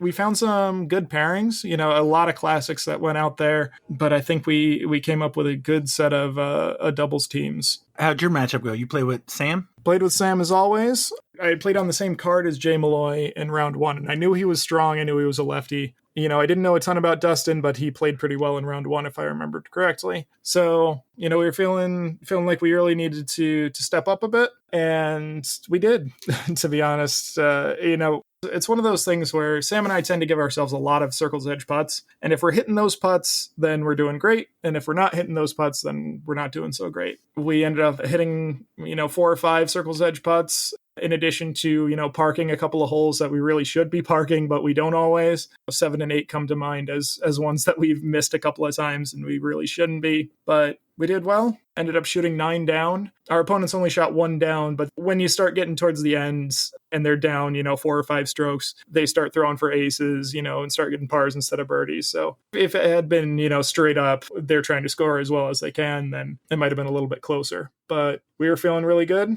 And, as we're walking back, I'm checking the scores. I'm looking at everybody else coming in. Having UDisc with everybody signed into UDisc makes it so much less stressful because, at the very least, you can check these things and get an idea of where people are. As we were finishing up our round, we knew if everything held the way it was, then we were going to win. But pretty much every match that was out there was, like 1 or 2 stroke difference. So, yeah, it was just watching them trickle in. Including my match with Kyle Moore, who we actually played really, really well together the last time we were teamed up against Greg Kurtz and Joe Kowalik, the Viking. We were 4 down through 9, and 10, 11, 12 stretch just killed me and Kyle. We left a lot in the field, but obviously Greg and Joe are solid players and they know that course well. They're both just clean. If one's making a mistake, the other one's cleaning up. I just wasn't getting off the tee like I normally was. But Greg and Joe shot 5 down. We shot 1 down. So yeah, like I said, we left a lot in the field because we lost a lot of strokes on just 10, 12, and 13 alone. So you guys lost by 4 strokes, but you see Viking Joe and Greg, that's worth 2 strokes alone, seeing those 2 walk up to the tee pad. Oh, dude, that's what I'm saying. That they're formidable opponents for sure. And going into doubles, being there, we can't speak, for what was going through Kevin's mind, but it's really hard to know. And that's playing the board and knowing what players, are going to play not just well with people, but you also need to play for points. And, but you only have so many strong players. So, yeah, it was a really good time. And they definitely showed up for the second half. Historically, we've showed up in the second half, but they they put out the right people. And, you guys did a good job. Great hosts. Always a good time out there. Great weather. And appreciate it. Alex, you said you guys needed 10. You ended up with 12 to 5. Yep. So you ended up winning 20 to 14.5. I don't know if our researchers have figured it out, what the second most point total for Tower Power is all time, but Evan, is 14 and a half up there or no? Would you say, top of your head? I'd say it's up there, yeah. If I remember correctly, I went back and looked last time. I want to say 9 was their highest, other than their win against the North. So Okay. I think Corey was dead on. All right. You doubted me? He had a couple Well- other predictions, which we didn't have time to get into at the moment because I don't remember what they are. We got but one more match to look at here, I'll Corey. point out real quickly that they did not lose by 20. Did That not is lose true. by 20. It's true. B. Klein, Insert clip here. Brandon, Tower Power at Chatham Hill. Man, everybody's so nice about this stuff, aren't they? Have you not been listening to me, Easily. Brandon? I'm trying to put some spice in this. but it's not going to be close. It's going to be, dude, easily beat Chatham. And I don't, by a lot, 20. By 20. By 20. Have you? We'll see how it plays out. I'm just saying. Can you not win by 20? Is that too much? No, but I don't know how New York King Challenge There's works. 36 points available typically. So you, By 20. Yeah. By 20. yes. I heard it. to be fair, we lost a couple of people from when he was making his predictions, but yeah, they played well. You know, that's why they're predictions. You got to predict that kind of stuff. So our last match for the week was the Wrenches at Beasts of Burbine. Jason, Brandon, Alex, Jaimen, Evan, Corey, Tim, Erich, Randy, and Caitlin all picked the Wrenches. How did it go, Corey? Some of those people may or may not have surely gotten the right answer. May or may not. Apparently doing matchups the night before was kind of a theme this week. But yeah, Chad and Brian met up with Jackie and Juliet, and they also did matchups, which was kind of nice going into, like Jaimen said, or Randy, whoever said it, coming in the morning and just like focusing on getting ready and play was kind of nice. I played against JT Downey, who I used to typically see at J Park Dubs. Last year he was kind of a staple there. This year he was a little bit more busy, wasn't able to make it as much, so it was cool to hang out with him. And I played with Jason Gorsage, the Tower of Power, playing against Tyler the Cannon Gannon. Mine and JT's match was pretty tight. It was tough birdies to get out there at Burbine, so we were both just scrambling really well and making putts when we had to, and there wasn't really too much back and forth. I think maybe even after 9 holes, we were maybe I was one up. Finishing out on the back 9, it's still a pretty close match. Hole 3, it's kind of like a shorter, actually I'd say it's like medium length turnover shot. We both screwed it up, and I basically pulled a Randy and tried to lay up and accidentally threw it into the basket for a 2. Hell yeah. And a point that late when it's that close helped my confidence. Although, I still play all the time and JT rarely plays. So for us to have that close of a match was big ups to him. Gorsage and Tyler Gannon's match was not close at all. Gorsage put the whooping on Tyler. He was playing really well. What does that say? Like, what was the score there? Was the person who did the whiteboard, were they the one that did the keg stand? Actually, there was not a keg there, I don't believe. I did start my round with a mimosa. Had a mid-round Miller Lite or 2 for sure. But, I don't know. What does that say? Oh, is that 7 and 6? Oh, yeah, what is that W? Yeah, that's what threw me. Like, I think it's 7 with 6 left. So that's okay, that makes sense. above yours is 3 with 1. Okay. Yeah, okay. Because I was thinking it was like Mallrats, where it's like that schooner where you got to like make your eyes blurry to read it. So it worked. I had stared at it long enough that I figured it out. We were playing really quickly. We weren't really wasting any time. So we got in fairly early. Even by the time we got back, we were already down a few matches. And then it seemed like all the results that were coming in after that were like, 2-1, 2 wins for them, 1 for us. So I kind of figured it'd be a close match. I wasn't expecting to be down 3 points after singles. Yeah, so, Burbine spread, obviously they don't have the type of facilities everyone else has, but a couple standout things that I had is someone made a Reuben bake, like a Reuben sandwich, but like in like a baked form. I'm sorry, what's a Reuben? I know, but like what constitutes a Reuben?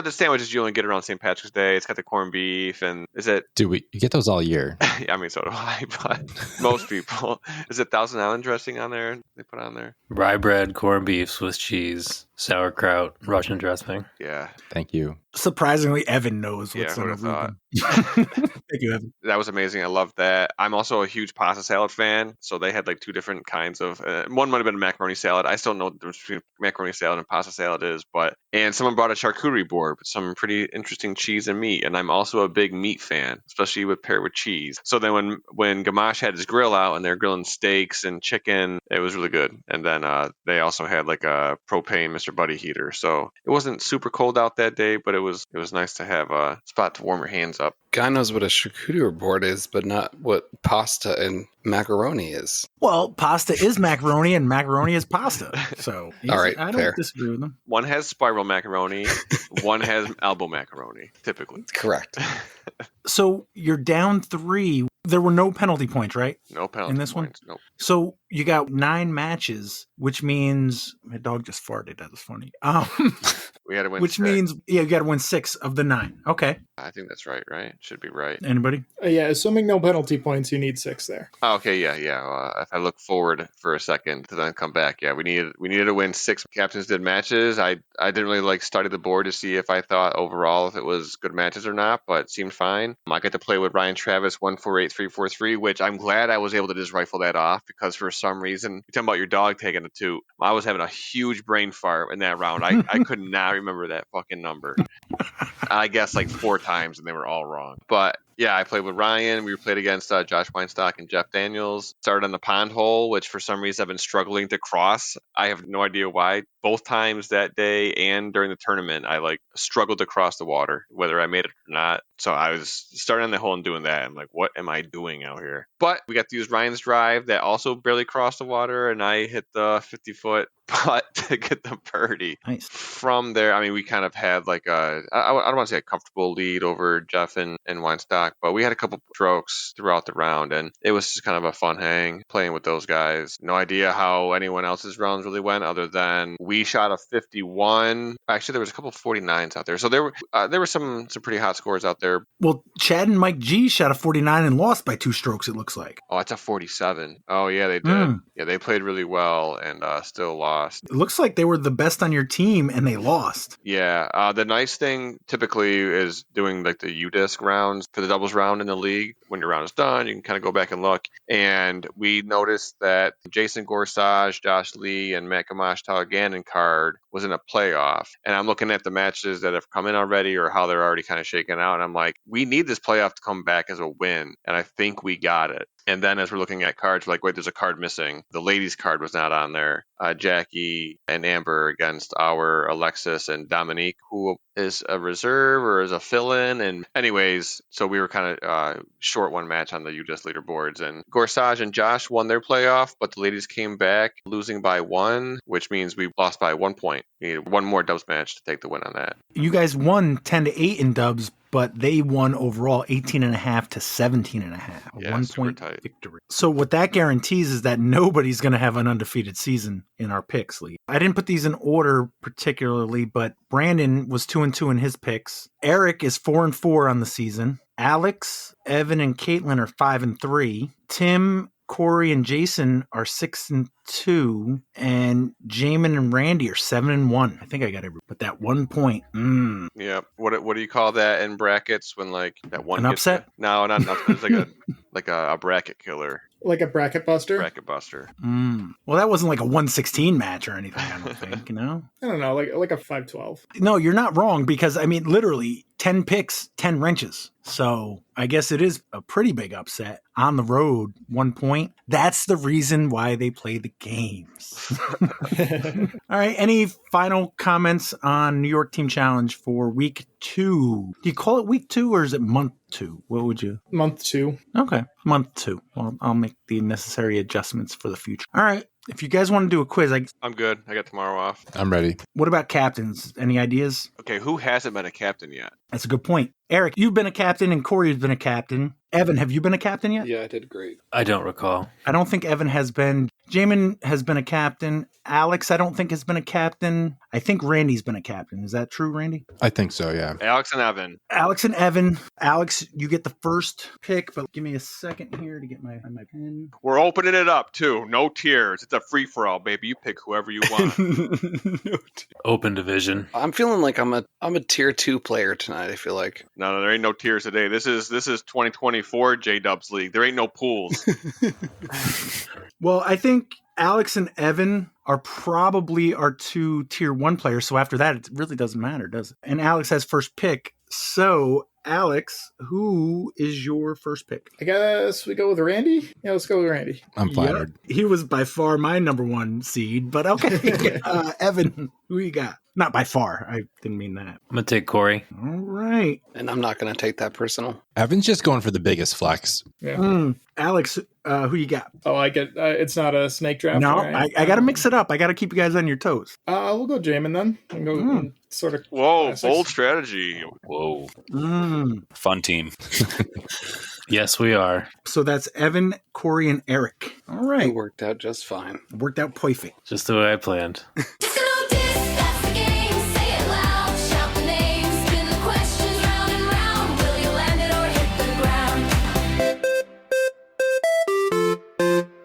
I had a bit of a long week, so I didn't get a local disc golf history round in. So this week, I just have 3 rounds of disc or no disc. Alex, Randy, and Jaimen. Would you guys like round 1, round 2, or round 3? I don't have a preference. But we never picked 2, so maybe mix it up. Go 2. I like it. I was going to go with the middle too. Sure. All right. Question 1, category 2. According to tradition, what prop used by magicians should be made of hazelwood cut at sunrise? According to tradition, what prop used by magicians should be made of hazelwood cut at sunrise? I mean, I assume it's a wand. Okay, good. I was thinking wand, but I had no reason to back it up. I mean, I can't think of anything else that magicians use that's traditionally made of wood. Yeah. Also, a type of hazelwood is witch hazel, in case that helps at all.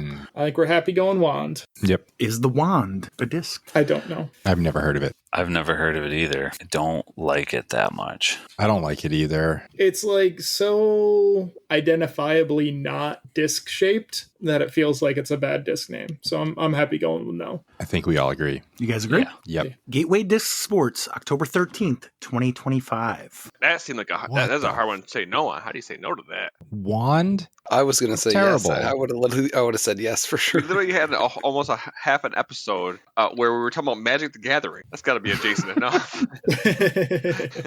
I'm so glad I wasn't on for that episode. by the way. Same. All right, Evan, Corey, and Erich, category 1 or 3. We'll take 3, Pat. You guys agree? All right. Well, I forget. Evan's your captain. It doesn't Yeah, matter. that was nice of you, but it I'm doesn't sorry. matter. Yeah. All right. Question 1, category 3. Bobby Knight and John McEnroe had cameos in an Adam Sandler film about managing what? Bobby Knight and John McEnroe had cameos in an Adam Sandler film about managing what? Remind me what movies, Bobby. What other movies they would be in? I'm pretty sure it was anger management. Okay. Oh, yeah, great pull. Damn it, that movie is pretty old by now. And Adam Sandler comes out with way too many freaking movies as it is. I like that answer. Anger management. Okay. You guys agree? I don't know what Corey's thought process on that was, but is that He got there. Yeah, Okay. I was Answer's complaining anger. about I Adam like it. Sandler's numbers of his movies and trying to remember one of them. all right? Anger I like management it. is perfect. Okay, thank you for explaining. Let's go with it. Is the anger a disc? First thought, no. First thought, no, but I can think of a lot of people I've played with that could have an anger management test. Facts. I don't like it. No, it can't be. It can't be. Famous last words, but we'll It go also no. could be doom. Like I feel like it could be doomsday, but if you like no, then I don't like it. I mean, then again, there is a disc called Envy. The only disc I can That's- see is whatever Paul Macbeth putts with that he always tacos. I think go with gut. Just go with gut. Yeah, my first thought was no. Yeah. Same. You guys agree? Mm-hmm. Yes. You are correct. Yay. Alex, Randy, and Jaimen, category 2 or 3. Category 1 will be saved for a later date. I got nothing yet. I'm good with No. either of them. Yeah. Let's go stick with 2. 2? Yeah. All right, question 2, category 2. In Arthurian legend, what is the name of the sword given to King Arthur by the Lady of the Lake? In Arthurian legend, what is the name of the sword given to King Arthur by the Lady of the Lake? Excalibur. Yes. Yeah. The Nate Sexton signature Excalibur. Do you want to go with Randy's very specific? That would be such good advertising. Come on, if they should have done that. You guys I agree? would be surprised if they don't in the future, but I think we're happy with Excalibur. Yes, Excalibur. Is the Excalibur a disc? Yep. Yes. I think it should be the Chris Dahl signature disc. Mm-mm. Innova Champion Discs, March 13th. What year? 2016. 15. Okay. I was going to say 2013. All right, we're all at least in the same realm. 2008. Whoa. Dang. I didn't know they made discs that overstable like that long ago. Yeah, I mean, there's Champion Edition Firebirds. When did the monster come out? I don't know. 2003. All right. Evan, Corey, and Eric, category 2 or 3. I don't know how much help I'll be in 2, although Wand and Excalibur were fairly soft. Let's stick with 3 for now. Yeah. All right. Question 2, category 3. 4 years before the Reign of Terror was the period of panic called La Grande Peur, P-E-U-R, or the Great What? 4 years before the Reign of Terror was a period of panic called the Grand Pure, P-E-U-R. I don't know if I'm pronouncing it correctly. Or the Great What? I don't know if this is a history thing or a WWF thing or... I think it's a French thing. Yeah, it sounds French. What was it 4 years before the what? The Reign of Terror. Reign of Terror. That doesn't count. That doesn't count as a reread. No, it doesn't. The Great... Shit, there's a bell ringing, but I have nothing. It's like just faint. I think it's Fear. I don't know the historical, I don't know that as like a historical term, but it fits. It could fit a category, and I think it's French. It's 4 letters. Yes. That's Yes, Corey it is. logic, and that usually works. I do like all the things you just said. Oh, I was sorry, Corey. I was waiting for the but. Yeah, no, I mean... Yeah, me too. I was hanging on that. All right, so I think that's my best guess. Yeah, I like Fear combined with Fear, Terror. love it. You guys agree? Yeah, Is the Fear a disc? good answer. I would say yeah. The Fear I kind of like. I would say I was gonna say I could see it more than Anger. It still feels a little weird, and I won't be surprised if it's no. But I think we all have an inkling, so let's go yes. Yep, I say yes. Okay. Yeah. You guys agree? Mm-hmm. Yeah. I'm sorry, no. Oh shit. But is the Pure? They're the P-E-U-R. I'm guessing it's French for fear. But is that a disc? Hey, French line disc came out with the Pure. Oh, well, I didn't ask that. Oh, are we counting translations now? All right. Alex, Randy, and Jaimen, category 2 or 3. Do we want to switch over to 3? I honestly feel like I'm good in either one. Yeah. 3 seems to have a clearer theme. Yeah, let's dip into 3. All right. Do it. Question 3, category 3. In 2013, Lana Del Rey may have suffered from seasonal affective disorder with the release of the single Summertime What? In 2013, Lana Del Rey may have suffered from seasonal affective disorder with the release of the single Summertime What? Is that Summertime Sadness? It is. I like it. I don't know the song. I like it. Sounds like Randy might, but I'll just say why I know. Every time her cover of that Sublime song comes on, I refer to it as Summertime Sadness just to make Kat angry. I think the only way you would have answered this faster is if it was a Taylor Swift question. Hey. Boom, roasted. No, Also, I'm the one who answered it, so I was talking to you. oh, fair. do you guys agree? Yes. Yes. Is the sadness a disc? I hope not. Hope not. I mean, there's something to be said for throwing away your sadness, but I'm also very much feeling like it should not be a disc. I thought that about Anger too. It would be like, just chuck it. But yeah, I don't know. I don't like it. I'm happy going no. Yeah, no. You guys agree? Yes. Yeah. You are correct. All right. Evan, Corey, and Eric, category 2 or category 3? What do you think, Captain? You want to zig? Keep course? No, yeah, I'm thinking staying 3, but you could talk me out of it. I don't care. No, let's go I with really don't feel like it. All right. it. You lead, we'll follow. Yes, sir. All right. Category 3, Pat. Let's go. All right. Question 4, category 3. Often associated with the color yellow in color psychology, due to its connection with sunshine and energy, what intense, often fleeting emotion is considered one of Paul Ekman's 6 basic universal emotion? I just used a couple words multiple times. I hate that. It drives me fucking crazy. But often associated with the color yellow in color psychology, due to its connection with sunshine and energy, what intense, often fleeting emotion is considered one of Paul Ekman's 6 basic universal emotion? Is it not happiness? Seems too basic. Yeah, and the fact that he said fleeting. Yeah, fleeting, intense. I'm euphoria. They've all been like negative emotions. Ooh, right. But Ooh. yellow and sunshine? I mean, if they say you're yellow, like you're like a coward, right? But think about it in marketing. Like McDonald's uses yellow for a reason. Like there's a scientific reason for that. You think it's hunger? Ooh, I don't. that's think it's actually hunger. not a bad fucking I don't think it's answer. hunger. I don't think it is, but that's actually a really good answer. Yeah, I didn't hate it. But Anger, I hunger. think it's thinking of that way. You know what I mean? Like, what does that, in that brand psychology, what is that going to make you want to do? You know what I mean? Like, I don't know. I was gonna say like anxiety, but I don't know if that's fleeting. I think we should hear it one more time, but I'm Definitely. kind of grasping it. One more. Often associated with the color yellow in color psychology due to its connection with sunshine and energy, what intense, often fleeting emotion is considered one of Paul Ekman's 6 basic universal emotions? I still think happiness. Yeah, the 6 basic. I mean, it's not going to be something. It's not going to be something too weird. All right, it goes against the other 3 in terms of theme, I other than the know. fact that they're just feelings. It could just be a feeling. I like it though. I think if you say 6 basic and sunshine, like let's go with happiness. Yeah. You guys agree? I mean, I know yeah. my happiness is fleeting, so yes. Oh, buddy, hugs for you. I mean, it's just set up.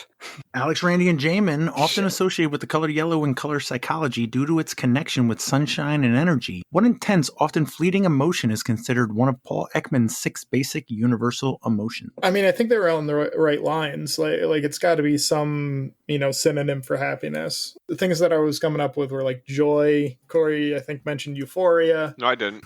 No. I didn't say Okay. He did. Ecstasy was also on the list. Elation. Elation. Yeah. There's a lot of options here, and they did not take any of the ones that I wanted them to take. Yeah. The fact that there's so many options kind of makes me wonder if the answer is jealousy. Nah, it's like sunshine and energy and stuff. Yeah. Yeah, I guess I'm just thinking with the category. I don't know. They talk about like green with envy, right? Not so much yellow. That's why I said jealousy, which is yellow. I'm thinking of the wrong thing. Never mind. Forget it. Any more characters from the Pixar movie? Kind of like Euphoria, I'm going to be honest. Makes sense to me, but honestly, you could pick any number of the things that I said, and I'd be like, yeah, that's probably right. I like it. It's also the name of a TV show recently, so maybe that ties into it somehow. You guys agree? Sure. Yep. We were looking for joy. Oh. Yeah. DisCraft, October 13th, 2025. That's abated, It's a Eric. That's a running defense right there. Yeah, I'm just gonna shut my mouth on that one. Now, say something that sounds good, but it's clearly not the right answer, and then you get them to say the wrong answer too. Love it. But that was a So steal. no one gets points. Alex, Randy, and Jaimen, category 2 or 3. I mean, do we want to go with 3? That one kind of scared me. Not anymore. Yeah. Yeah. I mean, there's just such a clear pattern with what's there so far. But I'm good going either way. I can't do the mental gymnastics to figure out if we do like one more, do we avoid taking a question 6 kind of thing or whatever. So I don't know. To you, Alex. If we take 5 in 3, then we're not guaranteed both 6s. Pat's out here asking the hard questions, like, what category do you want?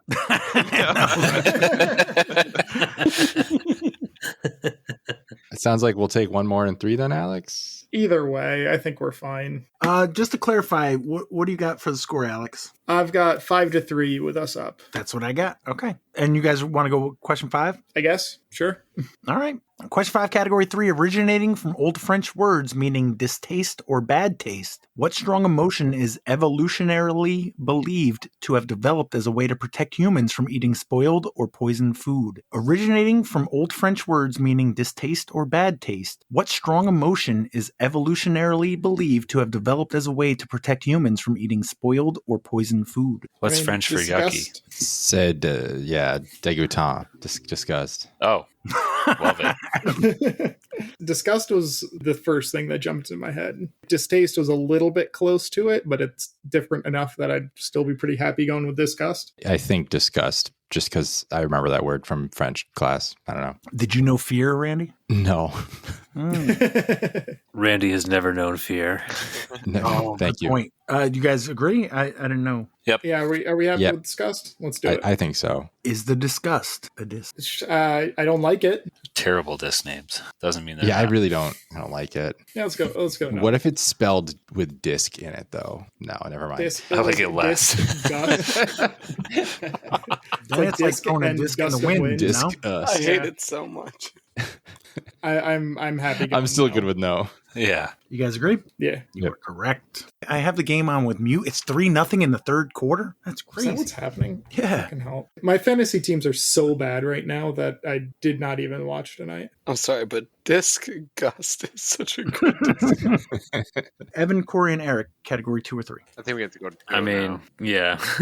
Too little, too late. Category 2, Pat. Well, not with that attitude. Shit. We can steal. I think going for 3 the last time was a fine approach, but just Good. a 5 or a 3. We're just playing numbers here now. All right. A 6 or a 3? Category A 6 or a 2. 3. You're right. I looked at that wrong. You going with category 2? Mm-hmm. Oh, yeah. All right, question 3, category 2. According to a sports idiom, passing what item to another means bestowing your power on someone else. According to a sports idiom, passing what item to another means bestowing your power on someone else. Has to be Torch. baton, right? Torch. I was going to say torch. Oh, actually, torch. Funny enough, Corey, I literally thought baton, but then I realized that didn't make sense, so I didn't say it out loud. The first time I read it, I'm like, baton. And even the second time. I'm pretty sure it's Torch not sounds baton. way better. Yeah. Yeah, torch is probably the answer. What are you guys going with? Torch. Alex, Randy, and Jaimen, fucking according way. to a What? sports idiom, passing what item to another means bestowing your power on someone else. So the metal thing in a relay race is called a baton. I thought that was the jousting thing. I thought that was a little too literal for an idiom about passing your power on and not an actual relay race. So sorry, I thought I was on mute. Why would you pass anything that was on fire to somebody else? I don't know. We didn't make up that expression. That's not like we just came out of Corey's mind. I will say there is a very big sporting event that starts off with a torch race. That's a valid point. Never heard of it. The other thing that was coming to mind was mantle, but I'm pretty confident it's baton. We can go with mantle just for laughs. That's a good sports idiom. Yeah. That's where you put your trophies, on the mantle. Damn it, where is the mute button? I keep missing it. Baton makes sense to me. You guys go. Agreed. Is the baton a disc? I don't like it. I don't like it. It's in the same category as wand for me, where it's like, this is so clearly not a disc shape. So why would you want to call it a disc? And that worked out so well for you the first time. But it didn't. Yeah, exactly. I don't think it's a disc. I don't think that's a really great criteria, though, Alex. Nah. You will be disqualified if you throw the baton, though, in a relay race. I've always thought lions are really good disc-shaped items. So. Yeah, but it's like, I don't know. It's enough. It's enough out of the range of possibility, But we can do whatever we want to do.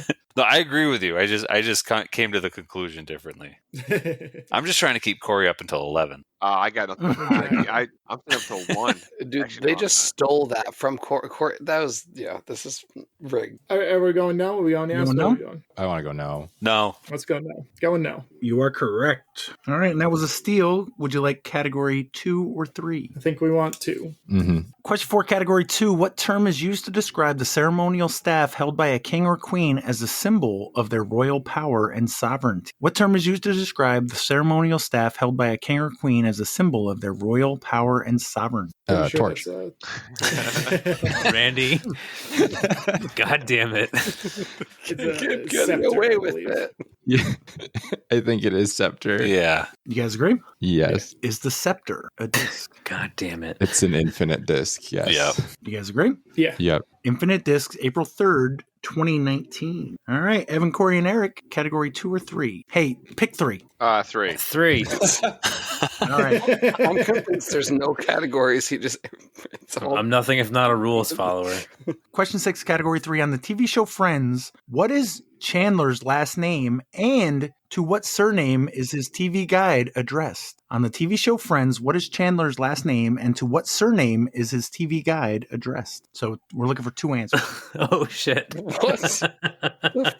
I know it, and I hate Eric, myself you know it. too. Eric, you know it. The one show I've never watched in my life is Eric, Just say say whatever the comes to thing. mind. Say the thing. Before you say anything, Eric, what is the first thing you said? You popped on and said what? Eric, say the damn thing. Bing Bong. Jesus Christ.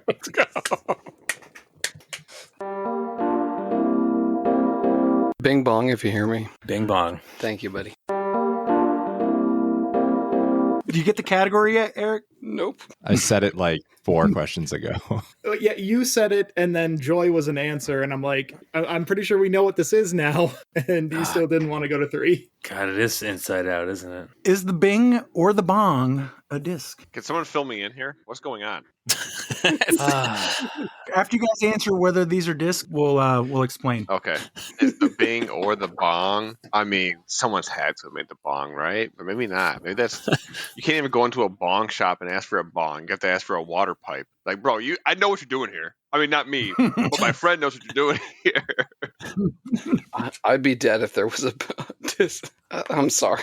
If there's a disc called the Bing Bong or the Bong, I mean, I don't. I'd say no. I mean, at this point, it doesn't matter. But Yeah, I I'd don't say hate no. it. I also say no. I'll say no, but I would also love for it to be a disc. You are correct. There is a bongo, which we've used as Different an answer, object. but no, the Bing. And for Corey, we had anger, fear, sadness, joy, and disgust. Eric, what are those all from? From the movie Inside Out, right? Is that not right? Yeah, Mhm. Yeah. No, I got it. the Pixar movie Inside Out, which Randy did mention, like after I want to say question 3. Was that sadness, Randy, that triggered you? Yeah, but then I didn't like stick to it on the next question. Yeah, That with was the color Troy, thing, so- you had it. You had Whoopsie. that concept. Yep. I don't recognize this at all. I don't recognize a single character. This shit came out 10 years ago. I don't recognize it at all. The reason we had to do it tonight is because Tim, a couple weeks ago, messaged me suggesting this as a topic because every time Eric talks, he says the phrase bing bong.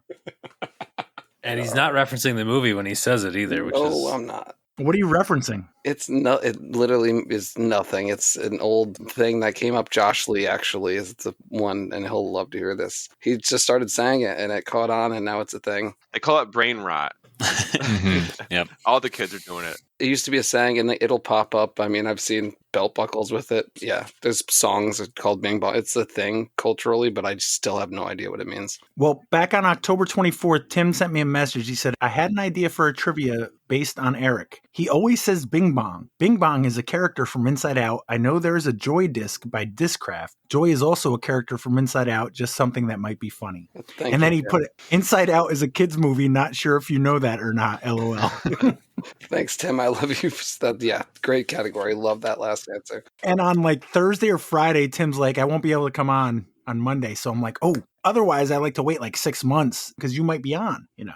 But that puts him at 5, Alex, or no? 4? I don't remember if it was a I think disc they or were not, at and I don't 3 remember what they when I answered. asked you the first time. So I'm going to give him 5. Yeah, I think we have 5. It sounds right. it was not a disc, and we said no. Yeah, if they just got 2 points, then they're at 5. Yeah, they did because they all said no. I just Okay, cool. was so anxious to tell Corey about that. But I love Alex, it. Randy, and Jaimen, question 5, category 2. What is the only mammal capable of true and sustained flight? What is the only mammal capable of true and sustained flight? Is that a bat? It's a bat. Oh, yeah. You guys agree?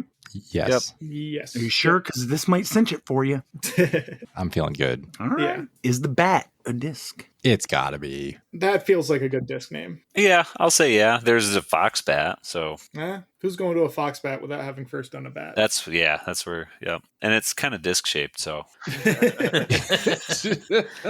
Well, not a baseball bat, which I think in this case it's a baseball bat. But What batarangs? They kind of look like discs. it's disc shaped if you looked at it from the top. as it hits you in the face, that could have been a disc. Yeah. No, like top down, Randy. It's round. Okay, fine. We're just going with bat, right? It does not matter. Definitely, yeah. Yes. Okay. It's definitely a disc. Are Going we even there yes. yet? I don't think we're there yet. That's why I'm. No, Let's lock it in. Oh, it's a bat. No.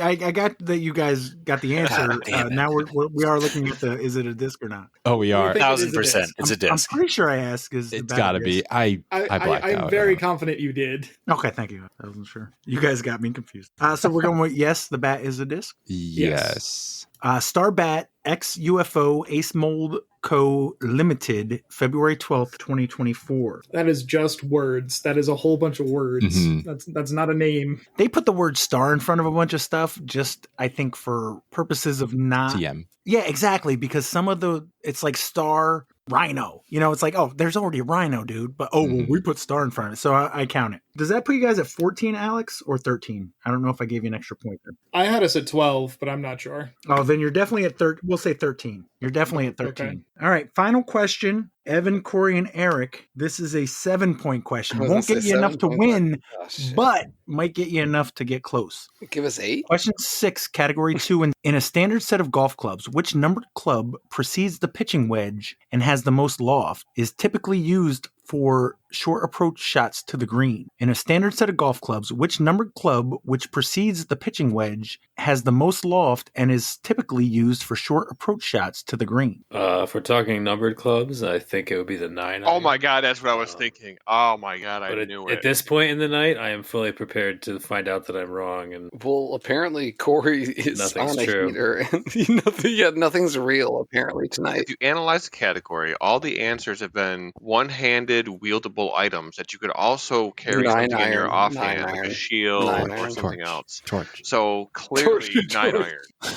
Sorry, I heard something. Do you guys agree?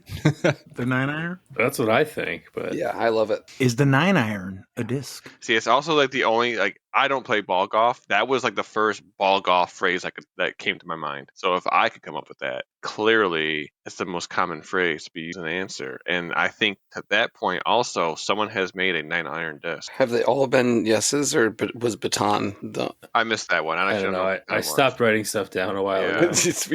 When we realized this game was fake. I like 9-iron as a yes, just like as an ironic disdain. Yeah. Let's just say yeah. Okay. You guys agree? Mm-hmm. Yeah. Love it. The 9-iron chip and putt Tomahawk specialty discs, October 26, 2023. 7 points. There you go. Oh, actually, that reminds me. I forgot to mention during NEFA finals at Wilcox, I watched a dude throw an aerobie arrow. An aerobie arrow. Yeah, in a tournament round. An aerobie epic, and it was at Warwick. Okay. Aerobie epic, and yes, it was at Warwick. What did I say about Wilcox? Why did I say Wilcox? Because it starts with a W. Oh. I did it like 8 times that day. And it was by an old guy, which also tracks because who's throwing arrows or epics anymore? I don't know. I don't know why I mentioned that, but I had to get that in there. We noticed it from our card. Sam was like, "Holy shit, Roger's throwing the epic." There's only one other guy I know that has ever thrown that. It's only been during doubles rounds. I didn't let anyone actually be bravely throwing that in the wind at Warwick on hole 17 in the MP40 division. Does Cully still have one in his bag? I don't Probably believe not. so. I think he took them out because they are very expensive to replace. All right. So congratulations, Alex, Randy, and Jaimen. What was the final score? 13-7. No, who's counting? I think- What? No. Yeah. I was hoping you would catch on to the Inside Out thing a little sooner. Credit to Randy. and you guys for went with, realizing really the turning point was you didn't get Joy. that was, and I was on the right track. I didn't get the Inside Out reference. Yeah. Yeah. All right. No. I mean, shout out to him. That's a great, perfect category. It landed perfectly tonight. Any birthdays coming up? Marcia, I want to say, is the 16th or the 17th? Andy Wilcox, Andy Zeman, his birthday's coming up, or had just happened. And Jeremy Floridaman, Forehand Playing in Slippers Milyon, his birthday's on the 16th. I got Jeff Sullivan, Long Island guy, November 12th. Hey, Brock I haven't seen DeGraw. Sullivan's in years. They started the at the Toontown Turkey Trot. Didn't they do the turkey? What was the sandwich, Jaimen? Do you remember? I know you didn't eat it, but do you remember the sandwich? Nope, I do not. They had some kind of stuffed sandwich that they would give out for lunch. Brock DeGraw, he's a local, November 14th. Mason Tyler Wallace, he used to be a Beacon guy, but he moved out west. And that's all I got. Anybody else? Fellow bullfrog putter, Chris Santo. Does that really count if he puts it with a bullfrog? Sure, counts double. All right. Kat put out the DisCap newsletter. I always love to zip through that real quick. Volunteer finale, we want to offer a huge thank you to anyone who's volunteered this year, whether you did coursework, ran an event, helped on an event, edited a podcast, or created something for the course. I added part. You are a big part of what makes DisCap such an amazing club. Is the November monthly still November 15th at 10 a.m. at Central Park, Schenectady? I heard they moved it to the 16th. Sunday, is it? That's Yeah, that makes sense. what We I have, was told. I don't know why Yeah. they wouldn't. Yeah, they should. What's on the 15th? We have our Stonykill first home match at J Park. All right. DisCap December monthly, or they're looking for someone to volunteer to run it. Shout out to DisCap's very own Megan Mercier, who was named by the PDGA as one of the top 10 rookie FPO players for 2025. Way to go, Megan. Corey, didn't you point that out a couple weeks ago? Yeah, I think she was, I want to say 8th. I think 8th in the top 10 by PDGA. I believe 7th. 7th. You know what? 7th or 8th. Either one's pretty fucking impressive. Yeah, she had a great year. And then course updates, Greenville, new tees on holes. Hole 18 has a new basket and is elevated. Hole 14, new basket. Hole 2 shifted back 20 feet. Hole 15 moved to the other side of the wall. Dove Creek is complete. Steinmetz, work to begin soon. Where's that? Schenectady. Ongoing work with J Park White Tees. As we move into the winter season, we want to give a few reminders about how to keep your courses in tip-top shape. If it snows, please help to clear tee pads. If you are unable to shovel sweep, play from the side. Anybody who listens to this already knows this. Be mindful of erosion. With snow and rain comes mud. Avoid muddy fairways and hills. Prospect Basket 18 will be moved once the snow comes to avoid erosion. Take care of course shovels and brooms. Please return them to their original spot if you see them out. If a course would like a shovel, please reach out to Kenji. And the 2025 marks the 16th annual Turkey Throwdown. This event is run by our one and only Jeff Wachowski. Money raised from the event supports the Regional Food Bank of Northeastern New York, as will the Ice Bowl at J Park in February. Food donations too. Bring your own partner for a day of fun to burn all the calories from Thanksgiving. But like we mentioned earlier, that is full. Anything else for anybody? Just because it's cold doesn't mean your body isn't dehydrated, so don't forget to drink water. It's a good strat. Sorry, just a reminder. Yes. It's not a Drink bad water. reminder. It's a classic. I always forget to drink water. Seriously, at Team though. Challenge. Absolutely. All right. Well, thank you, Evan, Corey, Eric, Jaimen, Alex, Randy, and Jason. What a surprise that you just popped in for a minute and talked for us. And sweet up. That's Thanks, Pat. Thanks, Thanks, Pat. Pat. Thanks, Pat. Thanks, everyone.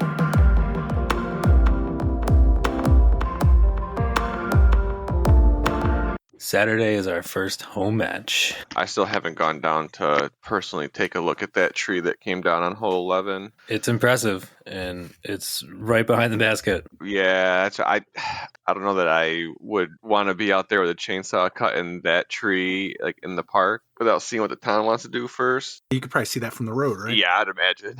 But I am kind of curious how much of it is like really close to the basket or really blocking the path. Like I could at least probably go over there and limit up a bit, clean it up a little bit. Well, I have the contact information for the highway superintendent now, as of today. So I think his Facebook profile actually got hacked. Like he used to post daily updates, like town updates, and then his shit got hacked, and I haven't seen those anymore or anything else. But he probably got hit with the phishing. I'm trying to figure out the bathrooms, and I had emailed the town board, and then he emailed me. So I have his email and Are he they has his open? phone number Is that what you asked? at the bottom. So if you want. oh, nice. He said they will be. He told me that right after I had confirmed a rental for a porta potty.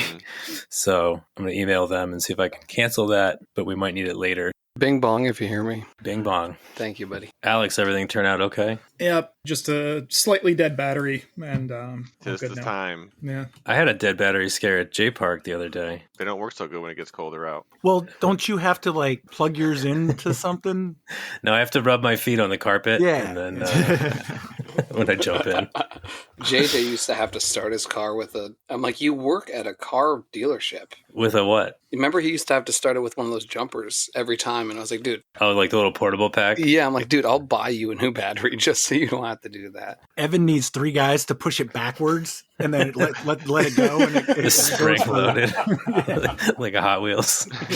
Nice. Yeah, no, there's something to keep in mind, though. If you're trying to jump a car, don't grab a hybrid as the, live car to jump it with, because they generally can't. Depending on which type, yeah. Yeah, it depends on what kind, but Even mine's weird. It's an older one. It's got 2 batteries. It's got the hybrid battery or whatever, the electric battery, and it's got a traditional battery, but you don't jump it the same way. It's got some weird connectors and such, so it's weird. Alex, when you said you had car trouble, the only car trouble I know is not having a backup.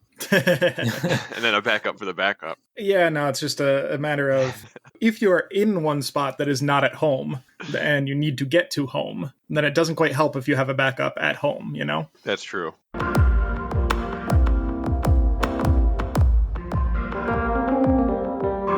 I had a question for Corey. I was doing some research because I was futzing with the whole website stuff, hvdgpodcast.com. Yeah, it's cool. I thought it'd be kind of cool if I found out when everybody's first episode was. Do you remember your first episode, Corey? The number, no. Maybe not the number, but if you want to guess. The title was The City That God Forgot. It was like 12 or actually it was even earlier than that. I don't know. Did you say 212? I said 212, yeah, but I feel like I remember being in 100 episodes a while back, so. Technically, you were in before that City That God Forgot. That's why I thought it was interesting. Apparently, the first time you were on, and I don't know if Jaimen was on that night or even Jason, but I had some technical difficulties on my end. Do you remember that? No. I'm not really that good at remembering stuff. Neither am I. With this whole thing, I kind of have blinders on. I don't even think about last week. I'm just thinking about, the next episode, like finishing this one. What are we doing next time kind of thing. But that's one of the reasons I wanted to do the website. I'm just slowly adding stuff to it and such. But what was the first guess? Like 212 and then 160 something? Yeah. The first episode I had for you is 128. Wow. Okay, OG status. 129 is that City That God. Exactly. That's a long time ago. Holy crap. That was your first actual episode, but I had to listen to a lot of stuff to get through this. It's one of the reasons I haven't done it until now because it's drives me crazy. But the episode before that was, I guess I played the Ace Place because they had just opened the Ace Place at FDR, and I played around with Jack and we were talking. And apparently the reason we did that was because, I don't know if that was the actual reason, but we tried to record that previous Monday and I was having issues on my end. I think I had my microphone cable or something was bad because I'm the one that hosts the Zencaster. I think I got like 10 minutes of you guys and it was all you guys just saying, no, where's Pat? And just, making goofy comments like that. And I just thought it was funny, like very much at the end of me and Jack talking, we referenced that. And then I just played a clip of so technically 128 was your first episode. I don't know. Yeah, that's kind of a long time at this point. I don't know. That was June of 2022. I don't know how long it took for us to start doing weekly instead of chopping up recording into two. But I don't think it was much longer after that. No. And just things you learn. Like I said, I don't always go back, but Good times. 3.5 years for me. Yeah. Jaimen's been doing it a little bit longer than that. So I think I asked Jaimen that question before. You know what your first episode was, Jaimen, right? I don't anymore. Is it 69? Yep. Nice. And Alex was 169, so 100 episodes after Jaimen. Just an interesting thing I noticed. Your first time on it was all apparently a lot of glitches and stuff.